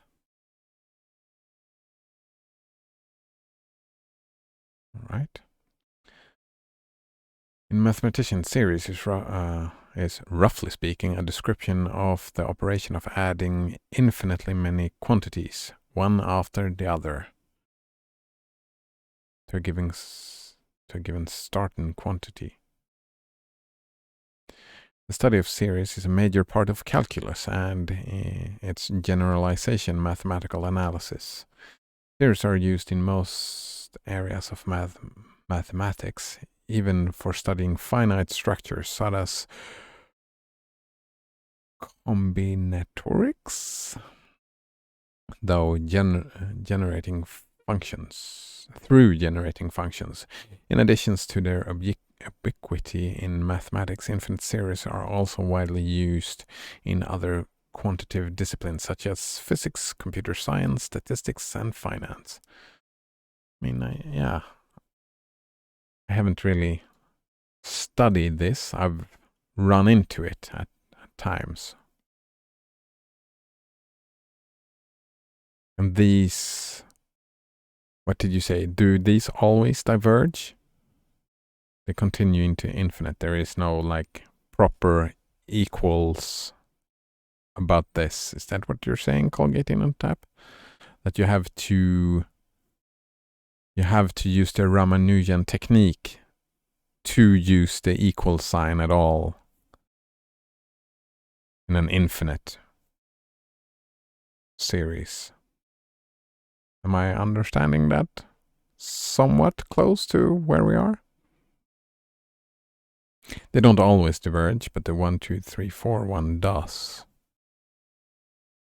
All right. Banana Waffle Monkey says, like for Farah. That's the one with the rocket launchers, right? Why the hell do her rockets deal self-damage, but not knockback?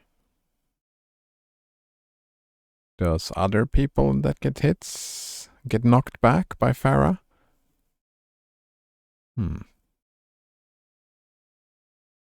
Blasphemous says Steam would be the most difficult thing to do via terminal.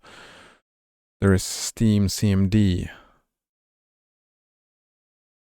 Steam CMD is for setting up servers, though, isn't it? But they haven't implemented Proton, so you'd have to set games up manually. Yeah, I mean, that kind of defeats the purpose, right? You have Steam CMD, but not Proton. Suck. I've been trying to like open the Steam games without using Steam. But it's fucking difficult. It's way easier. Like, that is actually one thing, one benefit of... Like, I'm not a big fan of the Epic Game Store, but one good thing about that is that it hasn't integrated itself within the game, so you can launch the games without launching the Epic Game Store. Steam, I still haven't managed to do that. I'm guessing that there has to be an executable somewhere, right? That you can just launch. But usually that executable needs Steam, so maybe you need to fiddle around with it. I'm not quite sure yet.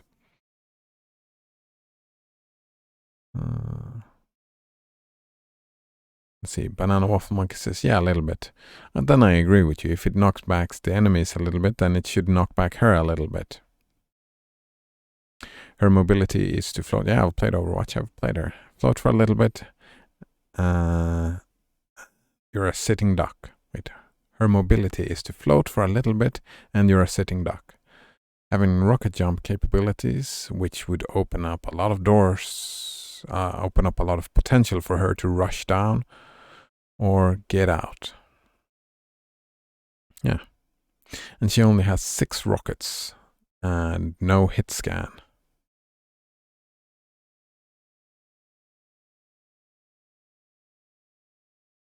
So it's not like she'd be broken. Wait, and she only has 6 rockets and no hit scan.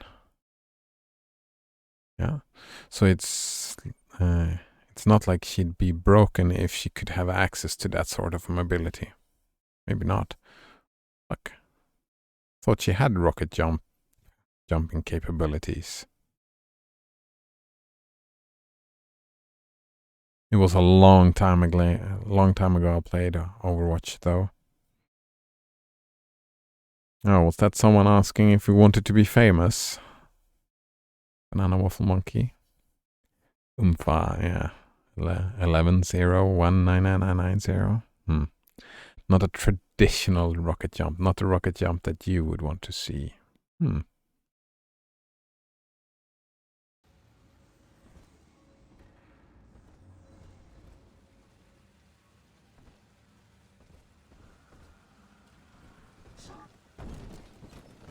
Yeah, and I'm probably thinking about the games. The games is probably one thing that I would not want to do all through terminals anyway. Okay, I fucking love Lutris. Lutris is such a nice little program.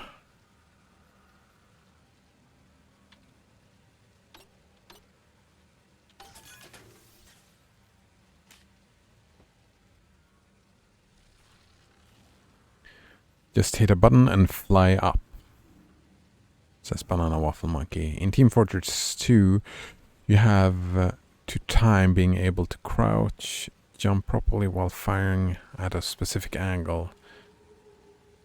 Oh! Right, you jump with the rockets. Of course. You use the rocket launcher to jump in Team Fortress 2. But that probably went against the at the time Blizzard philosophy of easy to learn.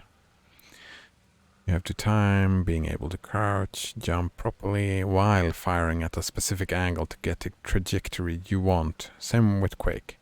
Yeah, that goes against the at the time Blizzard philosophy. So yeah, so it requires you to know the map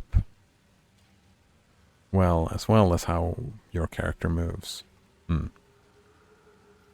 But the base character is still accessible for fun for new players who can't move in that way.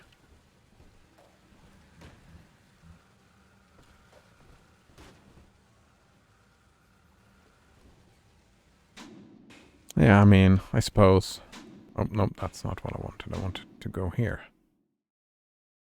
What shot down? We did have a...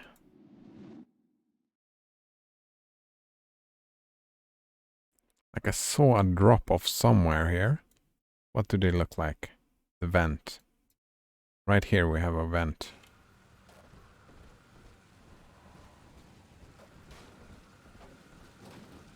Yeah, I suppose I would have to agree with you there, Banana Wolf Monkey. You still would have the base.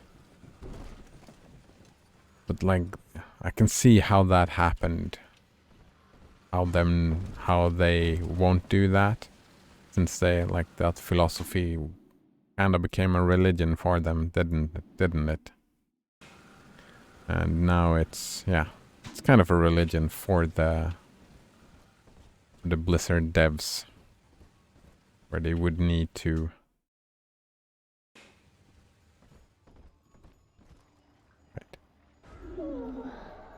Heidi ho. Yeah, she was done. Heidi Alright, ho so, in here, Daddy. rescue.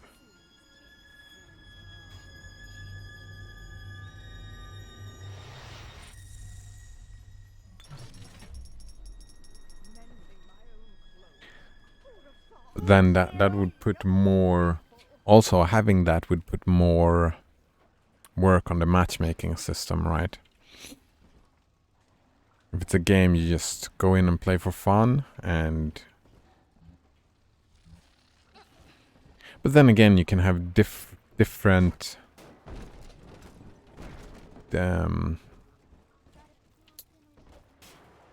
what's it called? Difficulty ceilings for different characters. So some characters are for noobs, that doesn't have a high floor or ceiling. It's just quite easy to play.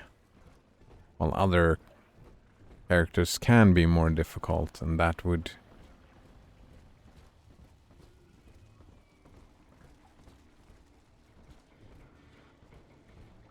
Yeah, I can see how it from... Especially from a Team Fortress 2 player or Quake player's perspective, how that would be considered a detriment to the game. People who have never played with that probably wouldn't, right?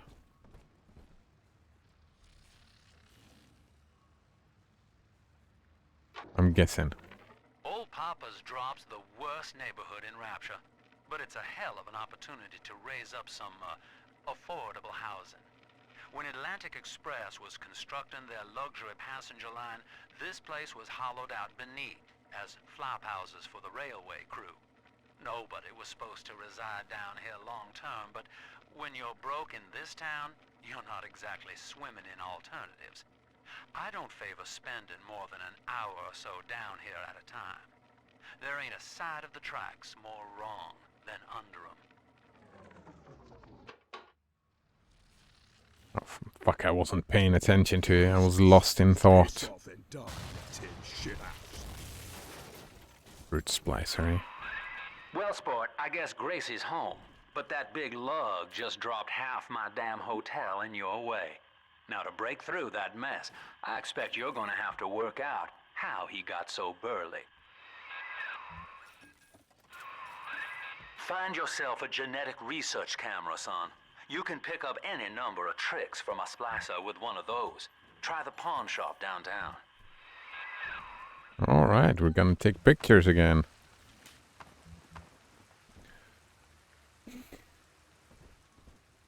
I was thinking about, learning maths wrong. Like, learning philosophy wrong is not such a big deal. Right, it's... Whoa! What was that? Oh, it's just me bugging out. Learning philosophy wrong is just... Learning it wrong, it's still the path to learning it better. Like, misunderstanding helps one out, right? Oh, I misunderstand philosophy this way. Because it's very analytical in its way, right? Thinking about thinking and all that. Maths, however, have very strict methodology. Like, philosophical methodologies.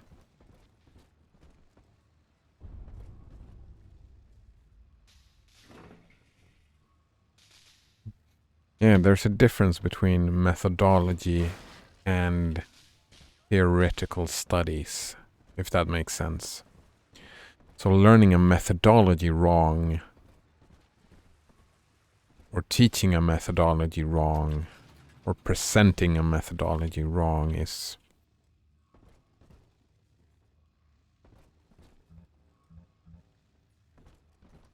like a methodology is just that. It's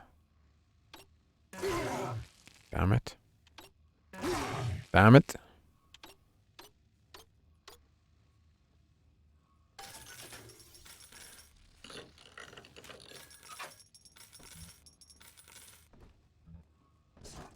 There's a difference between the two things. And if they are teaching if they're showing methodologies wrong in number file, that is pretty disheartening, I think. Just like if they would teach logic, like if a philosophical YouTube channel or whatever would teach methodology in the wrong manner, that would be detrimental. There would be no value in it, right? But the theory of the thing, it's a different manner, because theory always... No, not theory. What is the word I'm looking for? And the theoretical study, the intellect... He said this and they said that. Scraps to eat. I'm just grateful Mother doesn't have to see me this way. Do you have a little sister? No. Just walking around. Do you understand the distinction I'm trying to make here?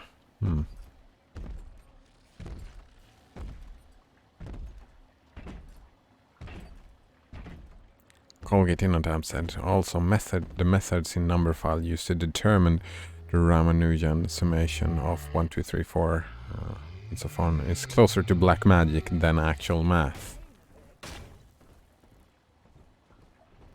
Let me go Ooh, that was little sister. first, Mr. Bubbles. I dreamed that you was someone else, Mr. B.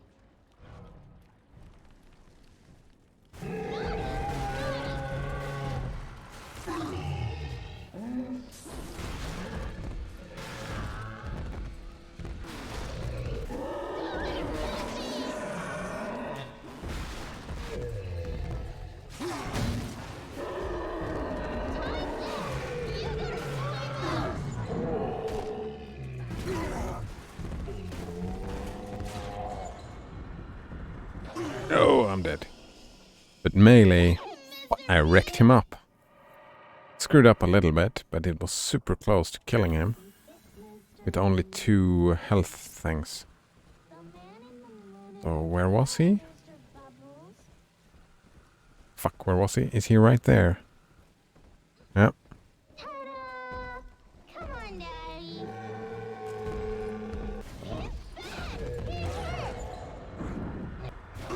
Oops. Maybe I should get... Fuck. I think that though that was not good. I think I gave him more health than I took from him. I need to buy some more.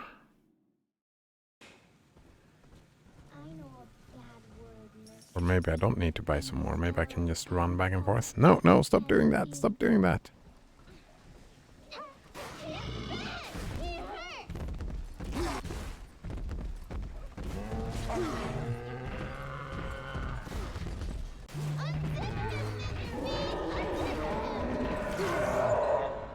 Alright.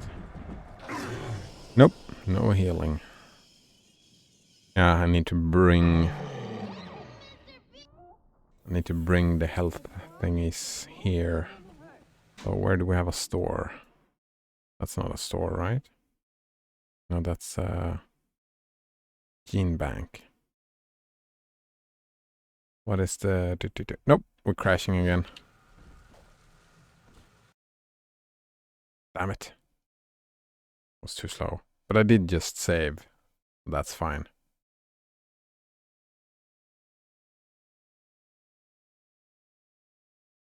That is what happened the first time the mouse got so super big, then we crashed.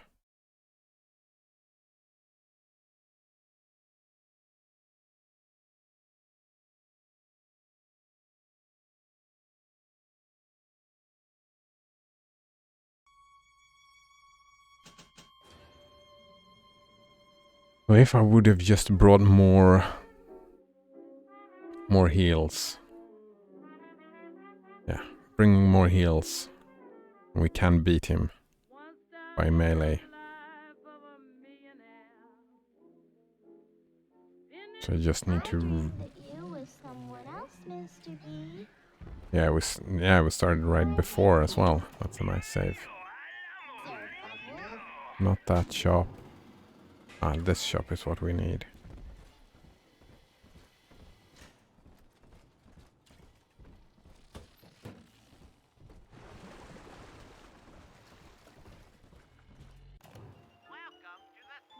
Did we hack this? Yes.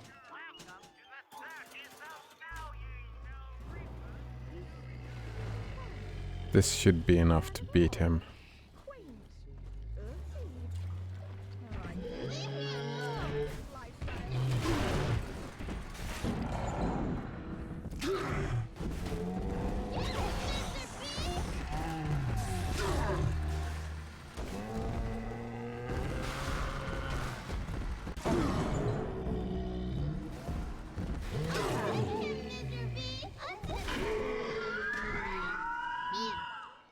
Got him. Got him.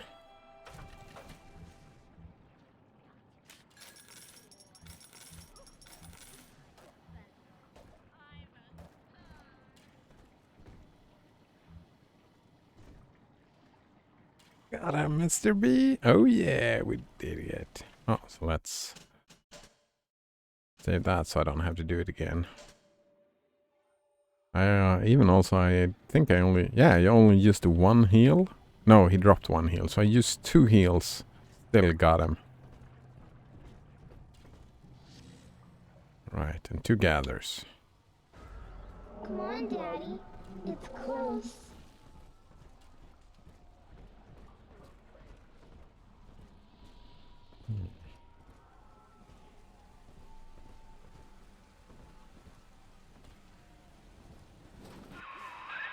Use that code you found on the keypad outside the clinic. Should get you up on the rooftops.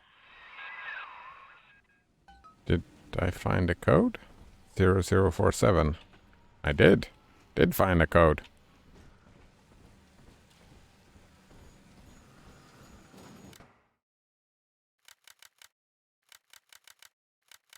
It's way easier than the other game.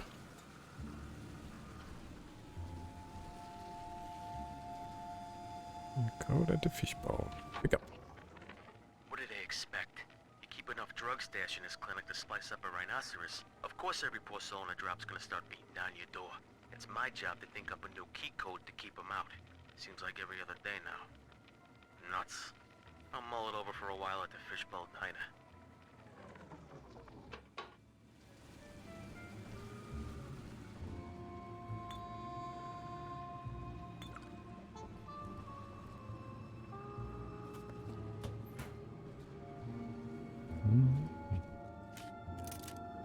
Full on first aids.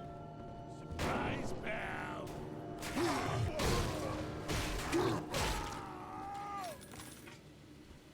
Oh!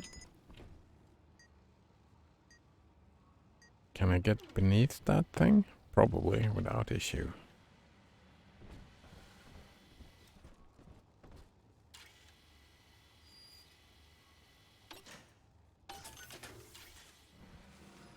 I succeeded on a hack. That makes me happy.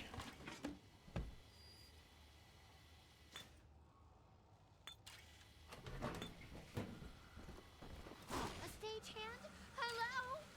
Exit! Stage Where the fuck did you come from? Oh, oh, oh. The 3, right? Oh, I have different ammo for this thing. What is that? Auto hack dart. Ooh, I'm gonna love those.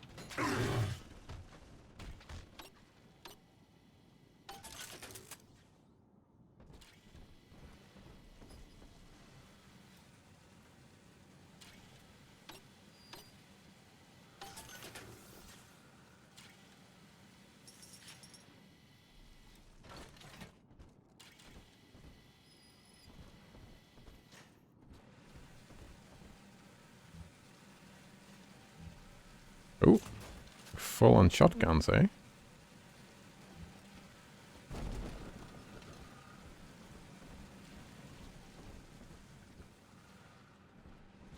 Power to the people! That's the drill reflector. Okay, large electromagnetic dynamo is powered by the drill's rotation. Incoming projectiles will be reflected back at attackers while the drill is spinning. Yeah. Oldie toy, newie toy. I think I like that.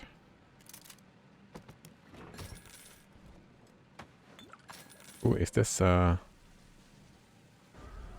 the atom, Daddy? Over there. This can't be right. You think I'm back up? Sure, why not? Keep thinking that.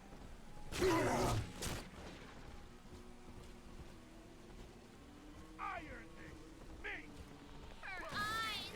I can't. It's dancing, Daddy. Dancing.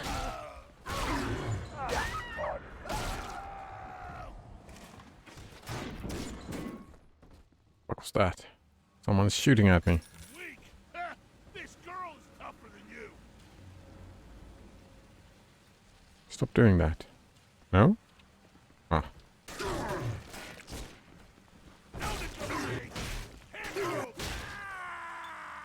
Oof. That hurt.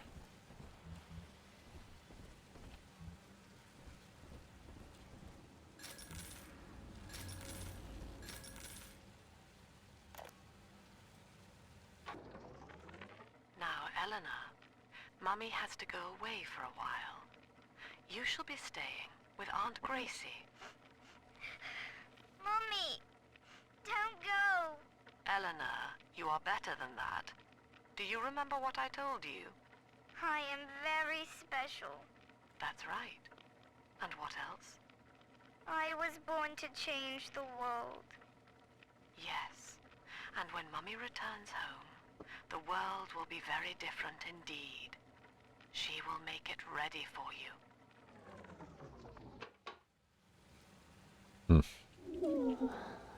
Hidey hole.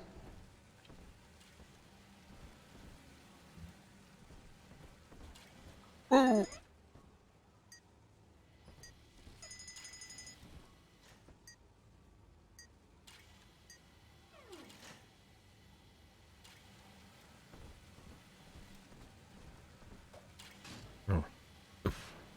All right.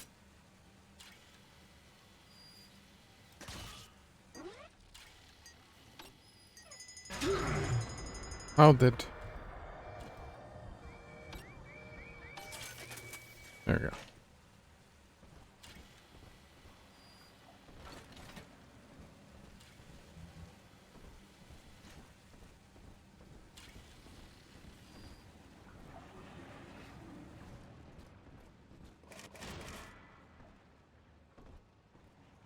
Armor piercing rounds.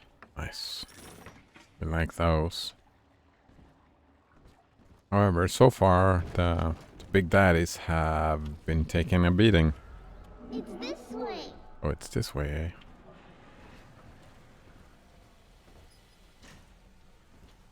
eh? Ooh, I've got a camera on my side. Nice. We found Adam, Daddy. We did find Adam. Let's get it. I wonder if there's 3 different endings. One ending where we don't have them gather Adam. Stop, Mr. A B. simple tete-a-tete to share our views. With me, it will be all right.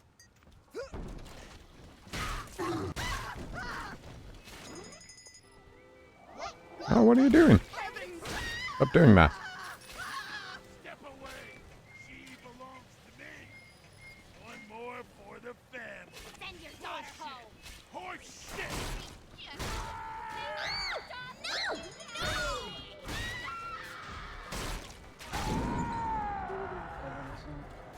I wish the bots stuck around. Oh, they do stick around. No. Like now they're leaving. As soon as the trigger is dead.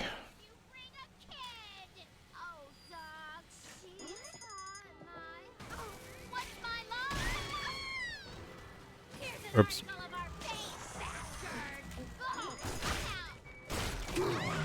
Ooh, that hurt.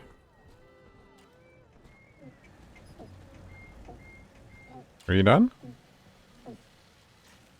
Are we gonna be together again, Daddy? Getting more Adam. We're such a splicer in this game.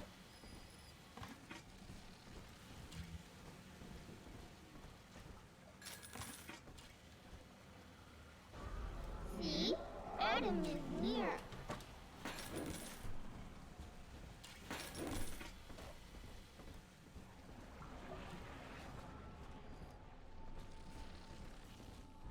Oh, there's a store nearby. Need to buy some more health. Oh, was it down there? Looked like it was down there. What do you see ahead? What is this? Talented, popular, energetic, smart. Take our unique aptitude test to find out just how special you are. Test your DNA in our state-of-the-art facility. We still don't have that those DNA tests, do we? These are just, you know, you get like 50 different statements and you have to agree, disagree, agree strongly or disagree strongly, like it's those kind of tests. It's like building a portfolio from the ground up. Personality tests, right? What do you see ahead? Oh, and that's the Rorschach.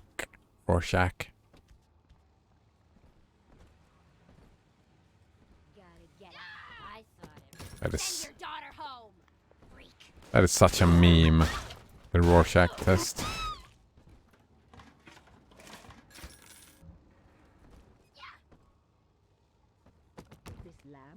Like, why? Why would that help anyone to do anything? Like ink blots? Oh, what do you see? And somehow the magic psychiatrist just knows stuff about your personality depending on what you see. I mean, that's...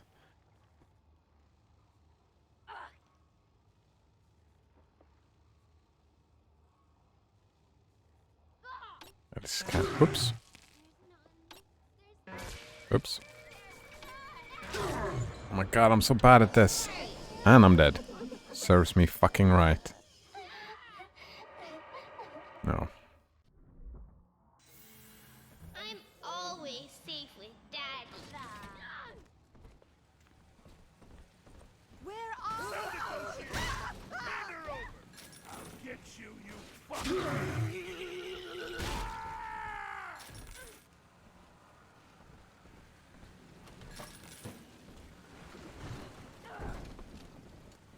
I need to buy some more stuff.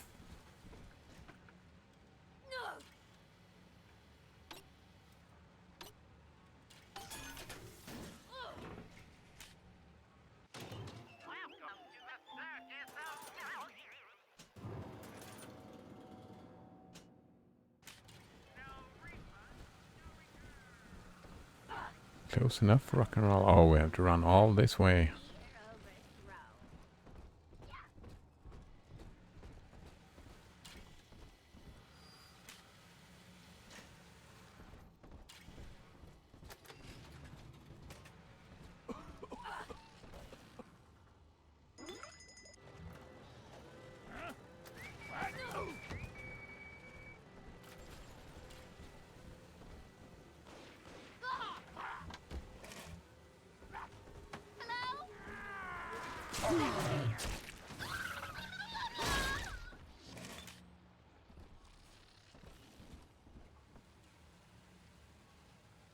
Yeah, let's get the thing.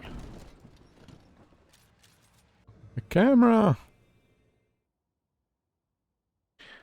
Well, focused on an enemy target to start research. Alright.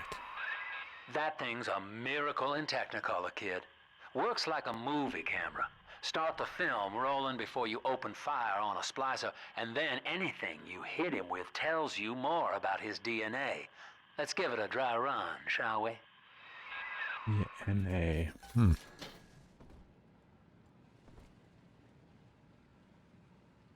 Colgate in on tap says they always just ask, what do you see, and never how do you see. I mean, again, that's like what they do in movies, right?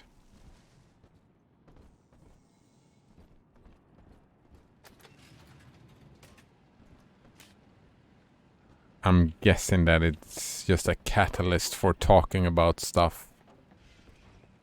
What is it? Ha!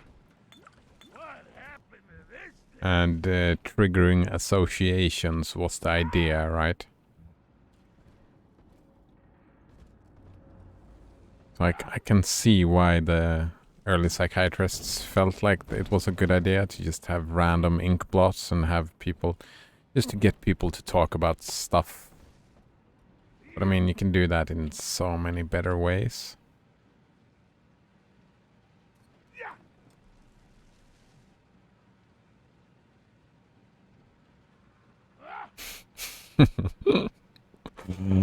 Oh, Banana Waffle Monkey says, everyone always asks, how are you doing? But no one ever asks, who are you doing? Easy now. Looks like you got the jump on this fella. Start your camera recording him, then hit him with a little bit of everything. Plasmids, firearms, whatever you can dish out.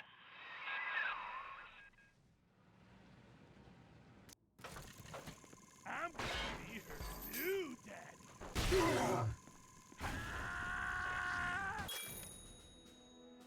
Research bonus.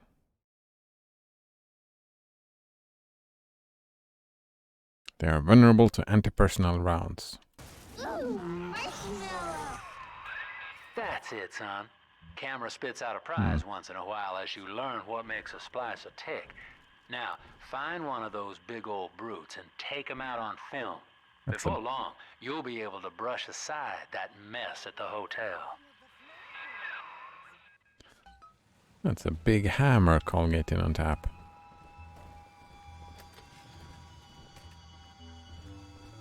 Absconding with an innocent. Alright, so what is the camera? It's number 6. You're in focus. Boom. Whoop. And we shoot you with this. They're also vulnerable to anti-personnel rounds. Oh, and it's dead. It's a happy hammer. Big happy hammer.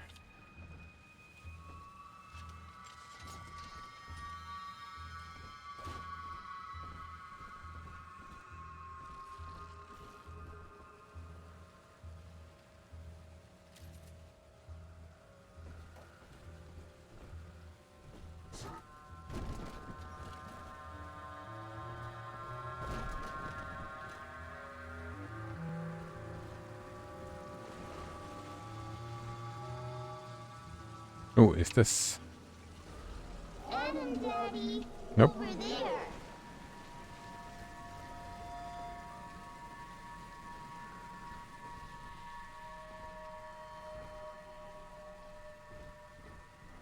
Skid Row, eh? It is smiling, yeah. People are smiling or stuffed. Well, a hammer is stuff, so a hammer can't really be happy, but... Using that camera's a bit like telling a joke. Each time you tell it the same way, it gets a little more stale, so you gotta change it up to keep it fresh. Alright. We can do that.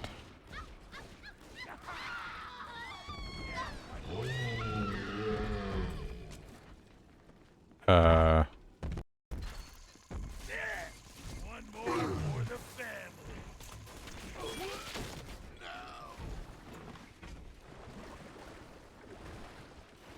I don't want to fight that dude though.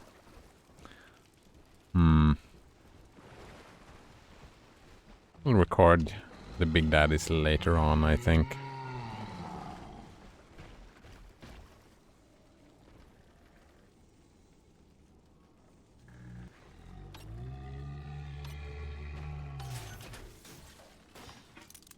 That looked like a miss, but it was a hit.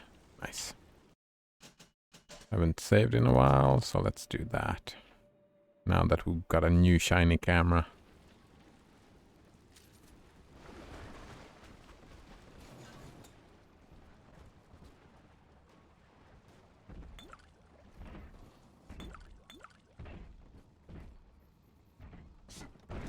Oh, actually, we can hack this.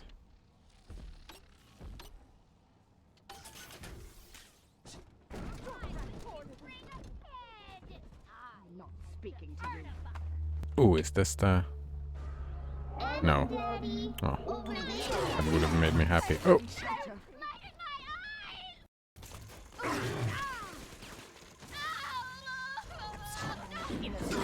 How could you?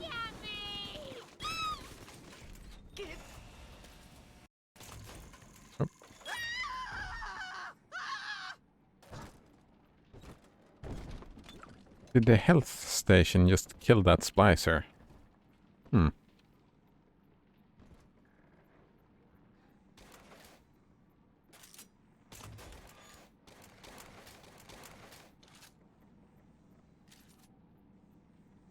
It seems like we have endless film, maybe? I don't know. Colgate in on tab says, psychiatrist tries to distract you with ink splat so you don't notice the huge smiling hammer. Oh man.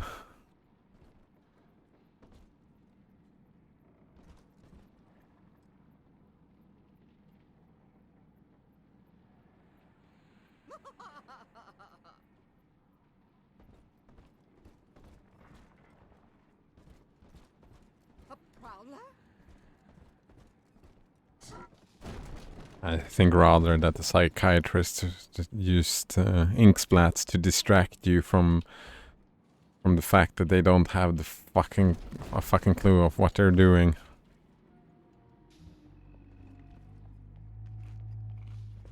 Hearing things. My nerves must be shot. Florida, make me a hot toddy. Are you kidding? X's eyes. Again.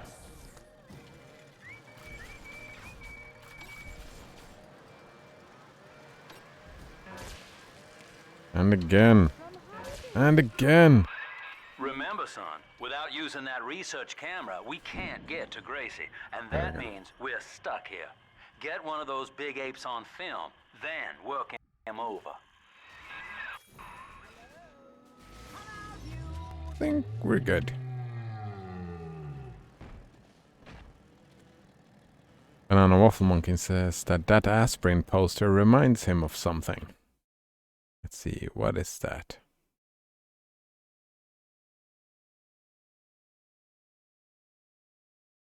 Mother's Little Helper, Lady Jane, the Rolling Stones. Mother's Little Helper is a song by the English rock band The Rolling Stones. It first appeared as the opening track to the United Kingdom version of the 1966 album Aftermath. It was released as a single in the United States and peaked at number 8 on the Billboard Hot 100 singles. Yeah, Mother's Little Helper, eh?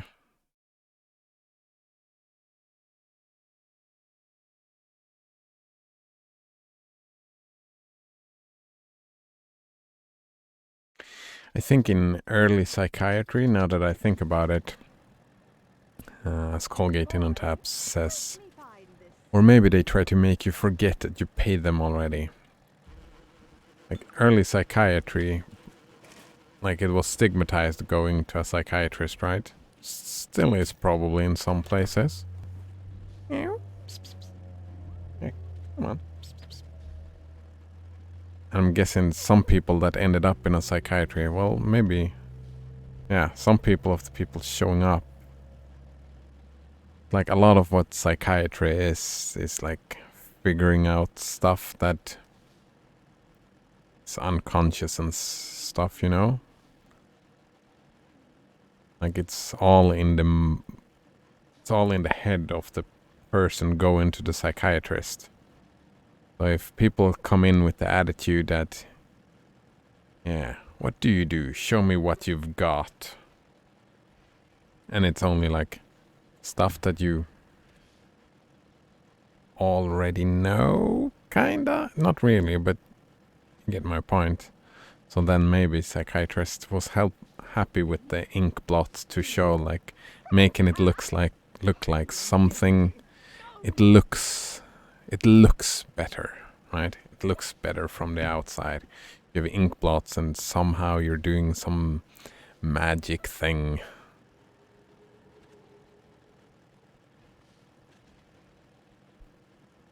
So maybe they did serve a purpose when they were used, ink blots.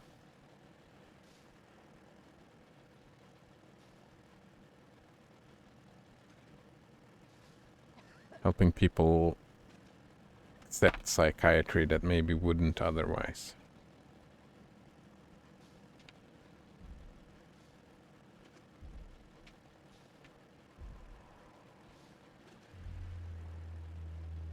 He just needed some cuddles. That is why we're taking a short break. Giving some cuddles indeed.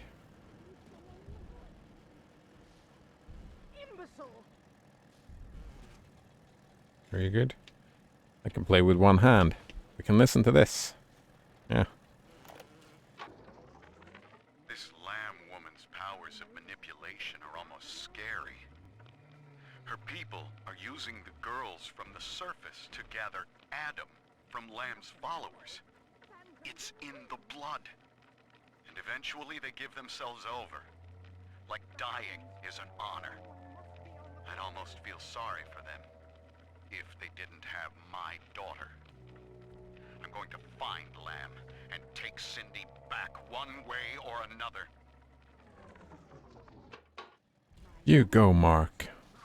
That's not gonna suck for you at all. I'm pretty sure Mark Meltzer is gonna have a super happy ending. Yeah, super happy ending for Mark Meltzer. Don't you think? Banana Waffle Monkey says, Big Pharma hates him. Learn how one man cured his depression just by getting a girlfriend. Oh, man.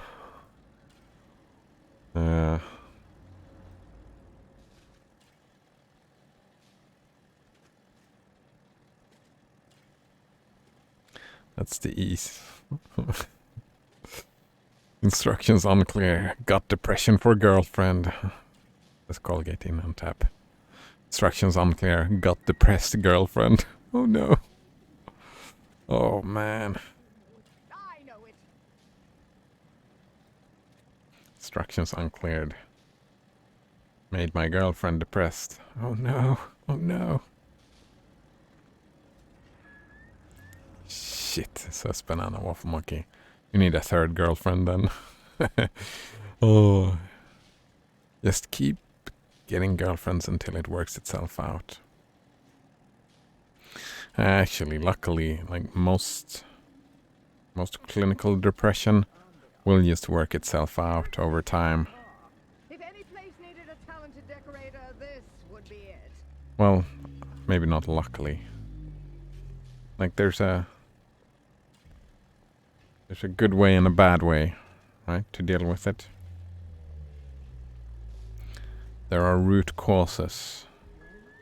When you deal with them, your mental health in general becomes better, right? Or you can just power through by getting a girlfriend or taking the pills that the psychiatrists give you, or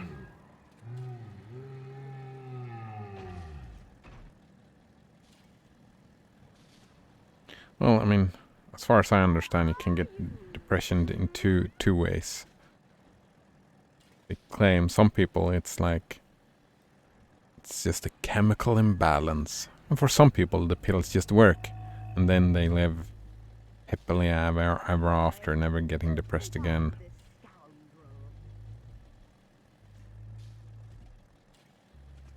But in my view, it's...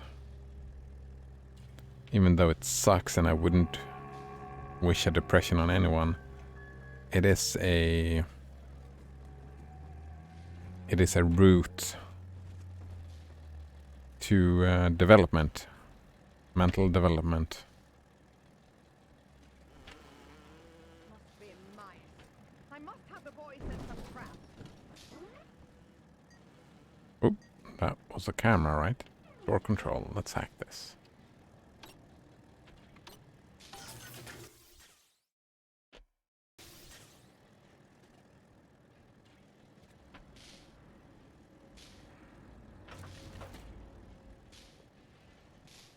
That is so fucked up. Like, I know I had an acquaintance that Sometimes I drift away killed and himself feel I'm back just on the after old state. just after his girlfriend broke up with him. And that is so fucked up. Can you imagine being that ex-girlfriend? What her life looks like now?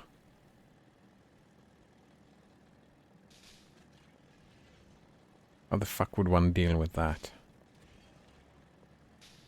Where did I come from? I came from in there. There is a camera out here somewhere, right? Yeah, there it is. Hungry, but I'll Right not beg. there. I'm above it. I'll not beg. Colgate didn't have asks. Did she hear about it? Yeah, of course she did. No, security alert. I thought I was safe. And I'm dead. Alright. No more funsies, Skywalker.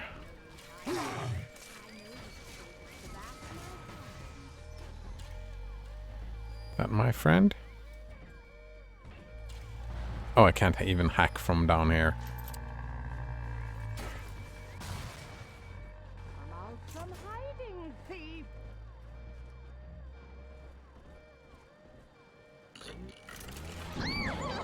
Oh. Damn it.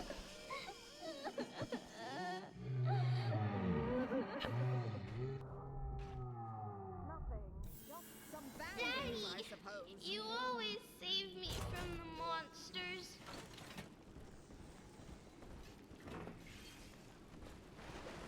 I hear unhand that child, you monster.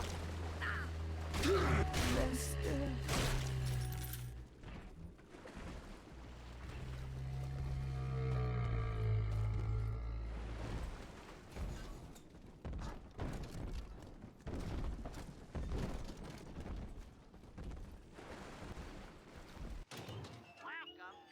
circus of value. No refund, no return.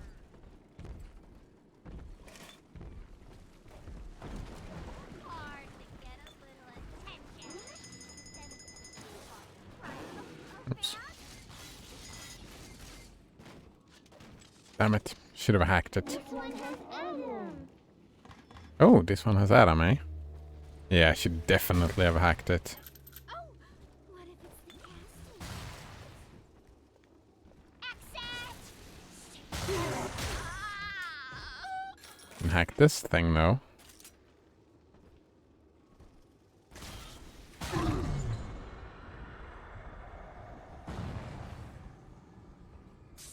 Wait. Why did nothing happen?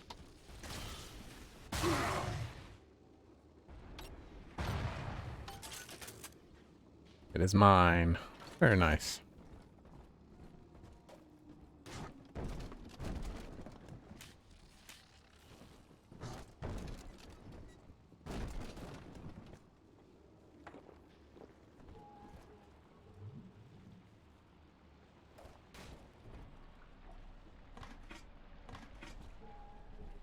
Let's get that Adam.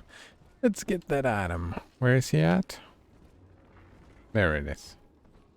We found it! Angels is on the inside. You simply Adam can't know what I'm inside. going through.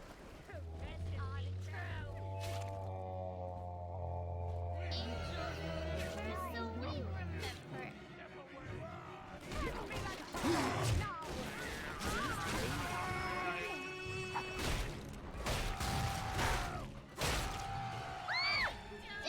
Daddy's giving you sort of party.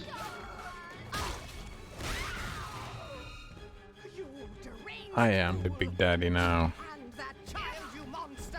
Run! Alright. I have wits on my side. Hand me that child now!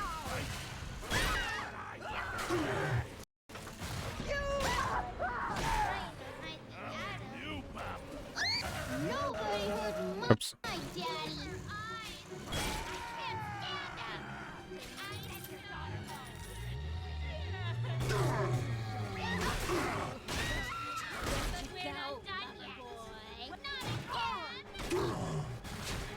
Oh, it hurts. It hurts.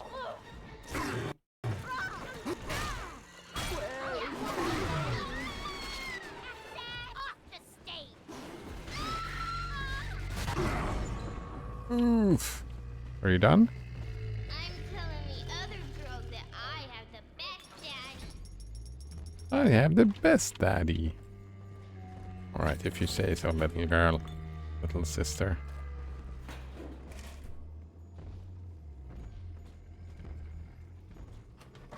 Banana Waffle Mike asks, don't have trap bolts yet. Yes. Trap rivets. Not trap bolts, but trap rivets. Oh, that's not... Oh, we even got a lot of them.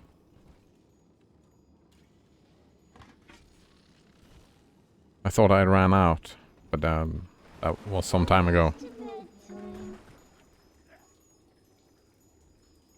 The damage is weak. It is weak.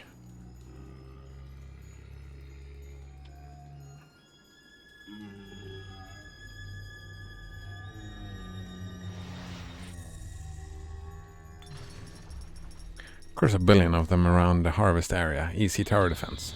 Yeah. Part of me wanna, I'm a hoarder. And I'm more for using them against the big daddies. If I get to prepare to fight a big daddy. Big sister is almost here. Well, I know another time when we can use it.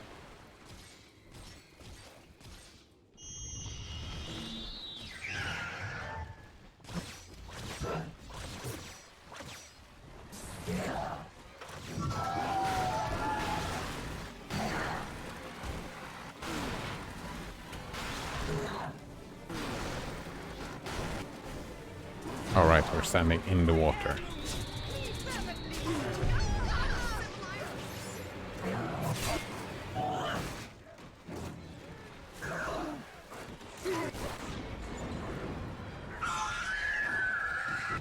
Get wrecked.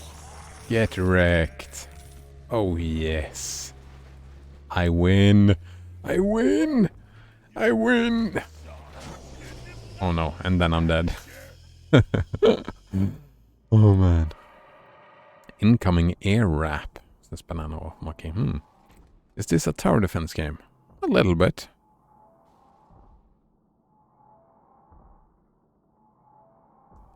That health bar. Then but I did kill it and I did loot it. So I win. Alright, it feels like standing in water against them seems like a great idea. Since they chuck a lot of fire, I'm guessing that is what kept me quite alive.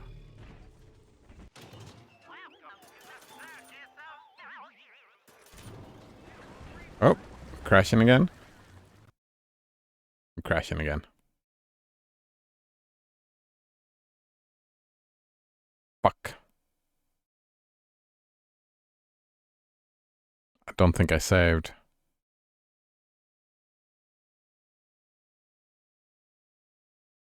Banana Waffle Monkey asks, in Bioshock 1, did you get the tonic that makes you invisible while standing still? Third crash today, yeah. Should have listened to Node Runner's tip, right? Not to play the remastered version. I did get the tonic, but I unlocked it, but I never used it. Not the invisible while standing still. Yeah, fuck. Not even the gather was saved. That sucks.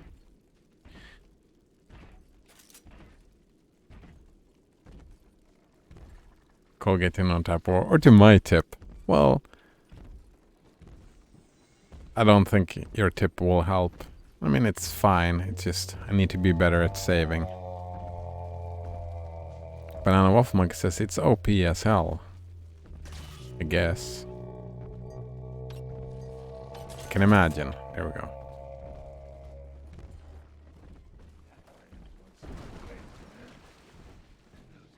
And don't waste hack ammo. Oh, I missed.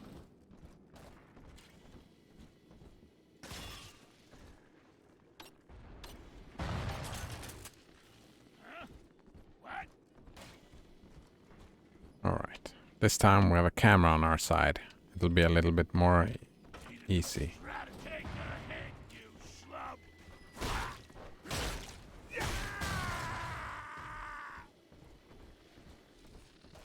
I mean, being invisible kind of sounds a little bit OP, yeah, but I was fine without it, I feel, in Bioshock 1. I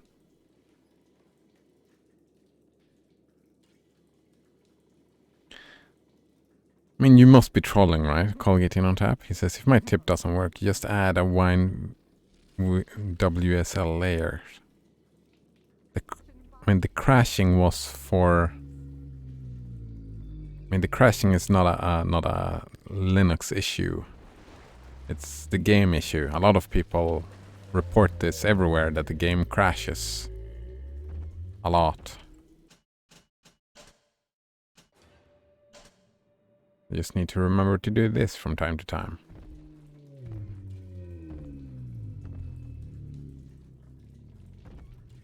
Banana Waffle Monkey says there's a moment almost immediately after where you have to turn a valve while fending off enemies, and with the tonic you can just stand there and turn it completely, disregarding everything else. That is nice. That is nice indeed.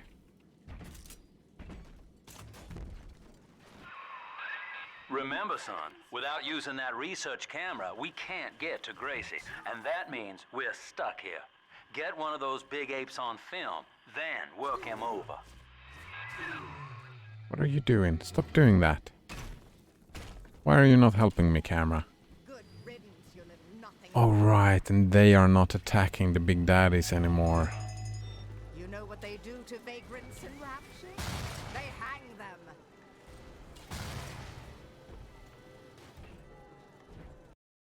I've wits on my side. Hang me that.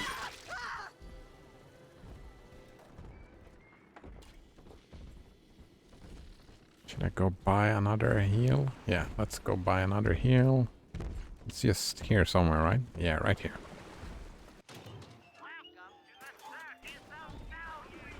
Colgate on top says, yeah, pretty much trolling. Yeah, I thought so. Though you never know, it could work. I mean, yeah, that's the whole point of like, science and stuff, right? We don't know. Could work. Probably won't.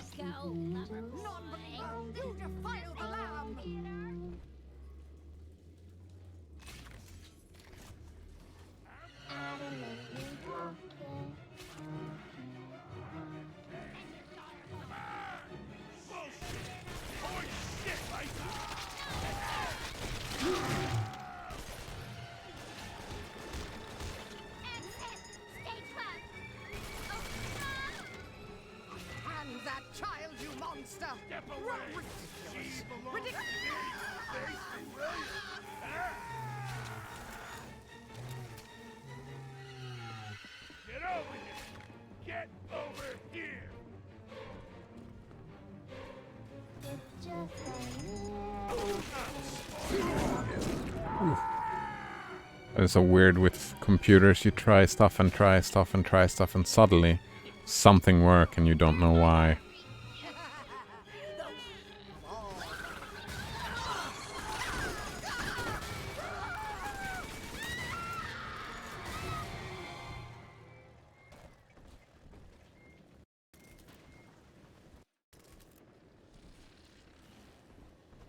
Oh, we can use it on dead ones. Nice. Are we gonna be together again, Daddy? Heidi. Right, now we can save.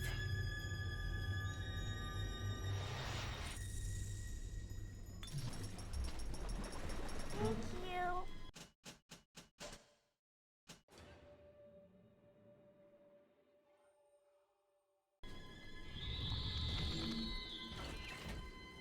Alright, so time to do some trapping.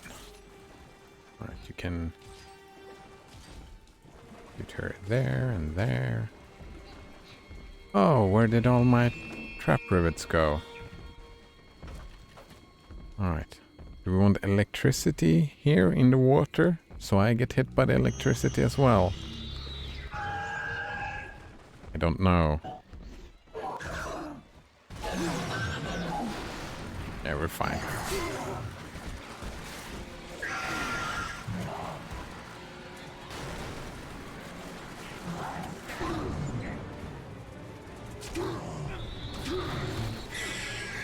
Where the fuck did you come from?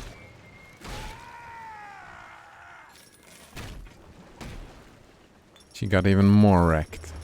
Even more wrecked, I tell ya. Very nice indeed.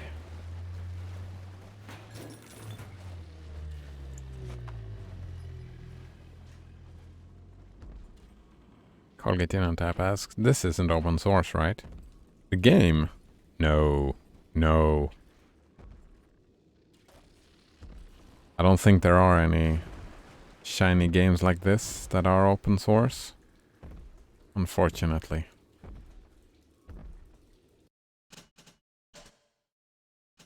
I think they're like this is almost like AAA, right? A lot of people involved in making a game like this.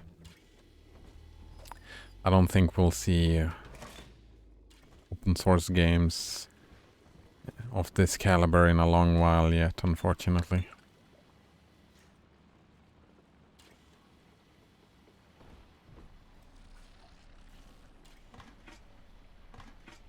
Colgate in on tab says, with open source games, you can always try to figure it out yourself. Yeah. I mean, you can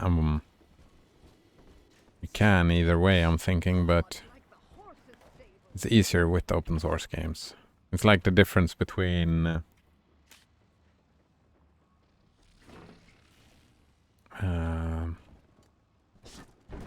Wine and WSL, right? Wine has a much harder time of it than WSL. WSL has a quite easy time since they can look up everything. Yeah, easier, so it's called it in on tap. There's one of those big goons now. Start your camera rolling on him, and then let him have it. Yeah, I will do that as long as he has. No, that's a goon. Right. I'll have to start teaching him. Oh, I can start researching from way over here. So we take electricity. We take fire. We take. No. Oh, I'm just pressing the wrong buttons all the time. Shoot some rivets. He's not armored, so we take heavy rivets. New ability. Drill dash. Devastate your foes with his powerful dash attack. Ooh.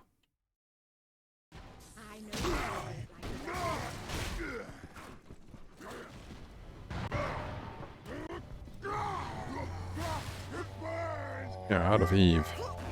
I will drill ya. Look at you, sport. A regular junior shutterbug. And it appears you've picked up a new trick from that big galoot. Now get back to the Sinclair Deluxe and just bust through that mess blocking your way. Press shift while holding to do a drill dash. I'm all empty though. Oh, shift is a... It's just... I've run out of fuel, so I can't do it. Oh. Colgate in on tab says open source games are typically more focused on gameplay rather than pretty graphics.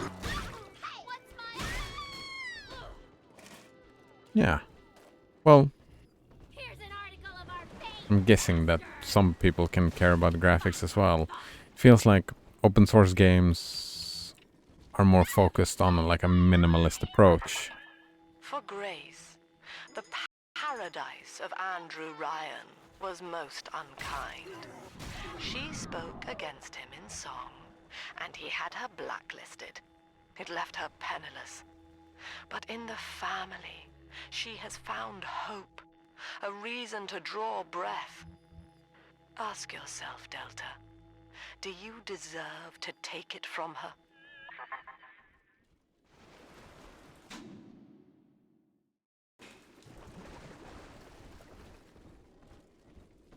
The Tin Daddy is not a man. It is half dog and half devil, made by Andrew Ryan to condemn our children to a walking death. No. No, again. Ah, fuck.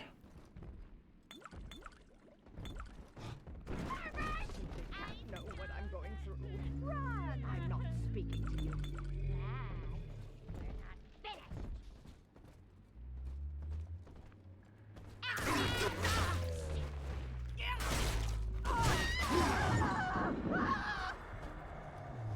I'm looking forward to I've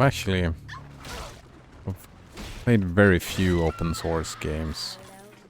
Like properly open source games. I'm looking forward to start doing that.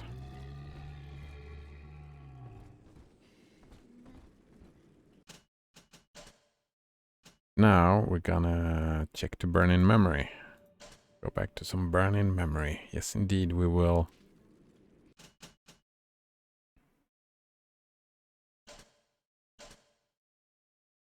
Now we're fine.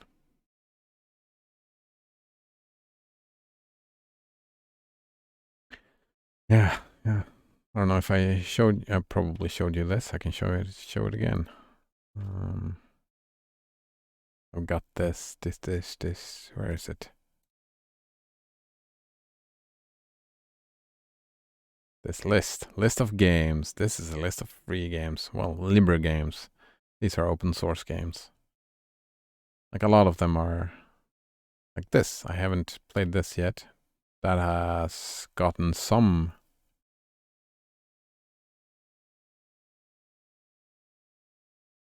popularity, I know. Yeah, Tome. That is the one that's on the list, right? Oh, that's not it. Yeah, but the one you talked about as well is open source.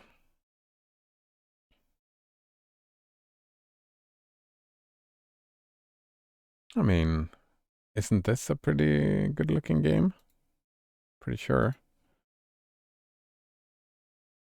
I mean, look at this. This is pretty. These graphics are great.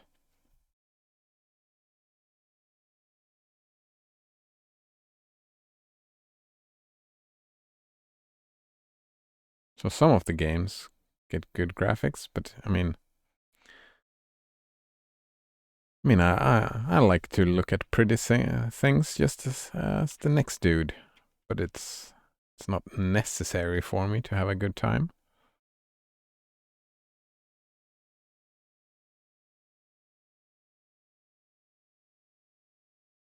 Not necessary at all. Well, let's see. Did we save or did we have to restart from the beginning? What was that game? Zero AD. It's like imagine Age of Empires with open source. Zero AD.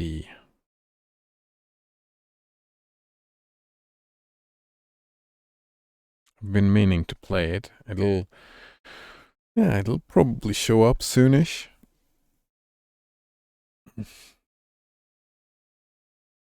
Haven't played Age of Empires in ages. Balcony. Fuck. Somehow I completely screwed up and just restarted the whole game yesterday. We can just rush through it though, it'll be fine.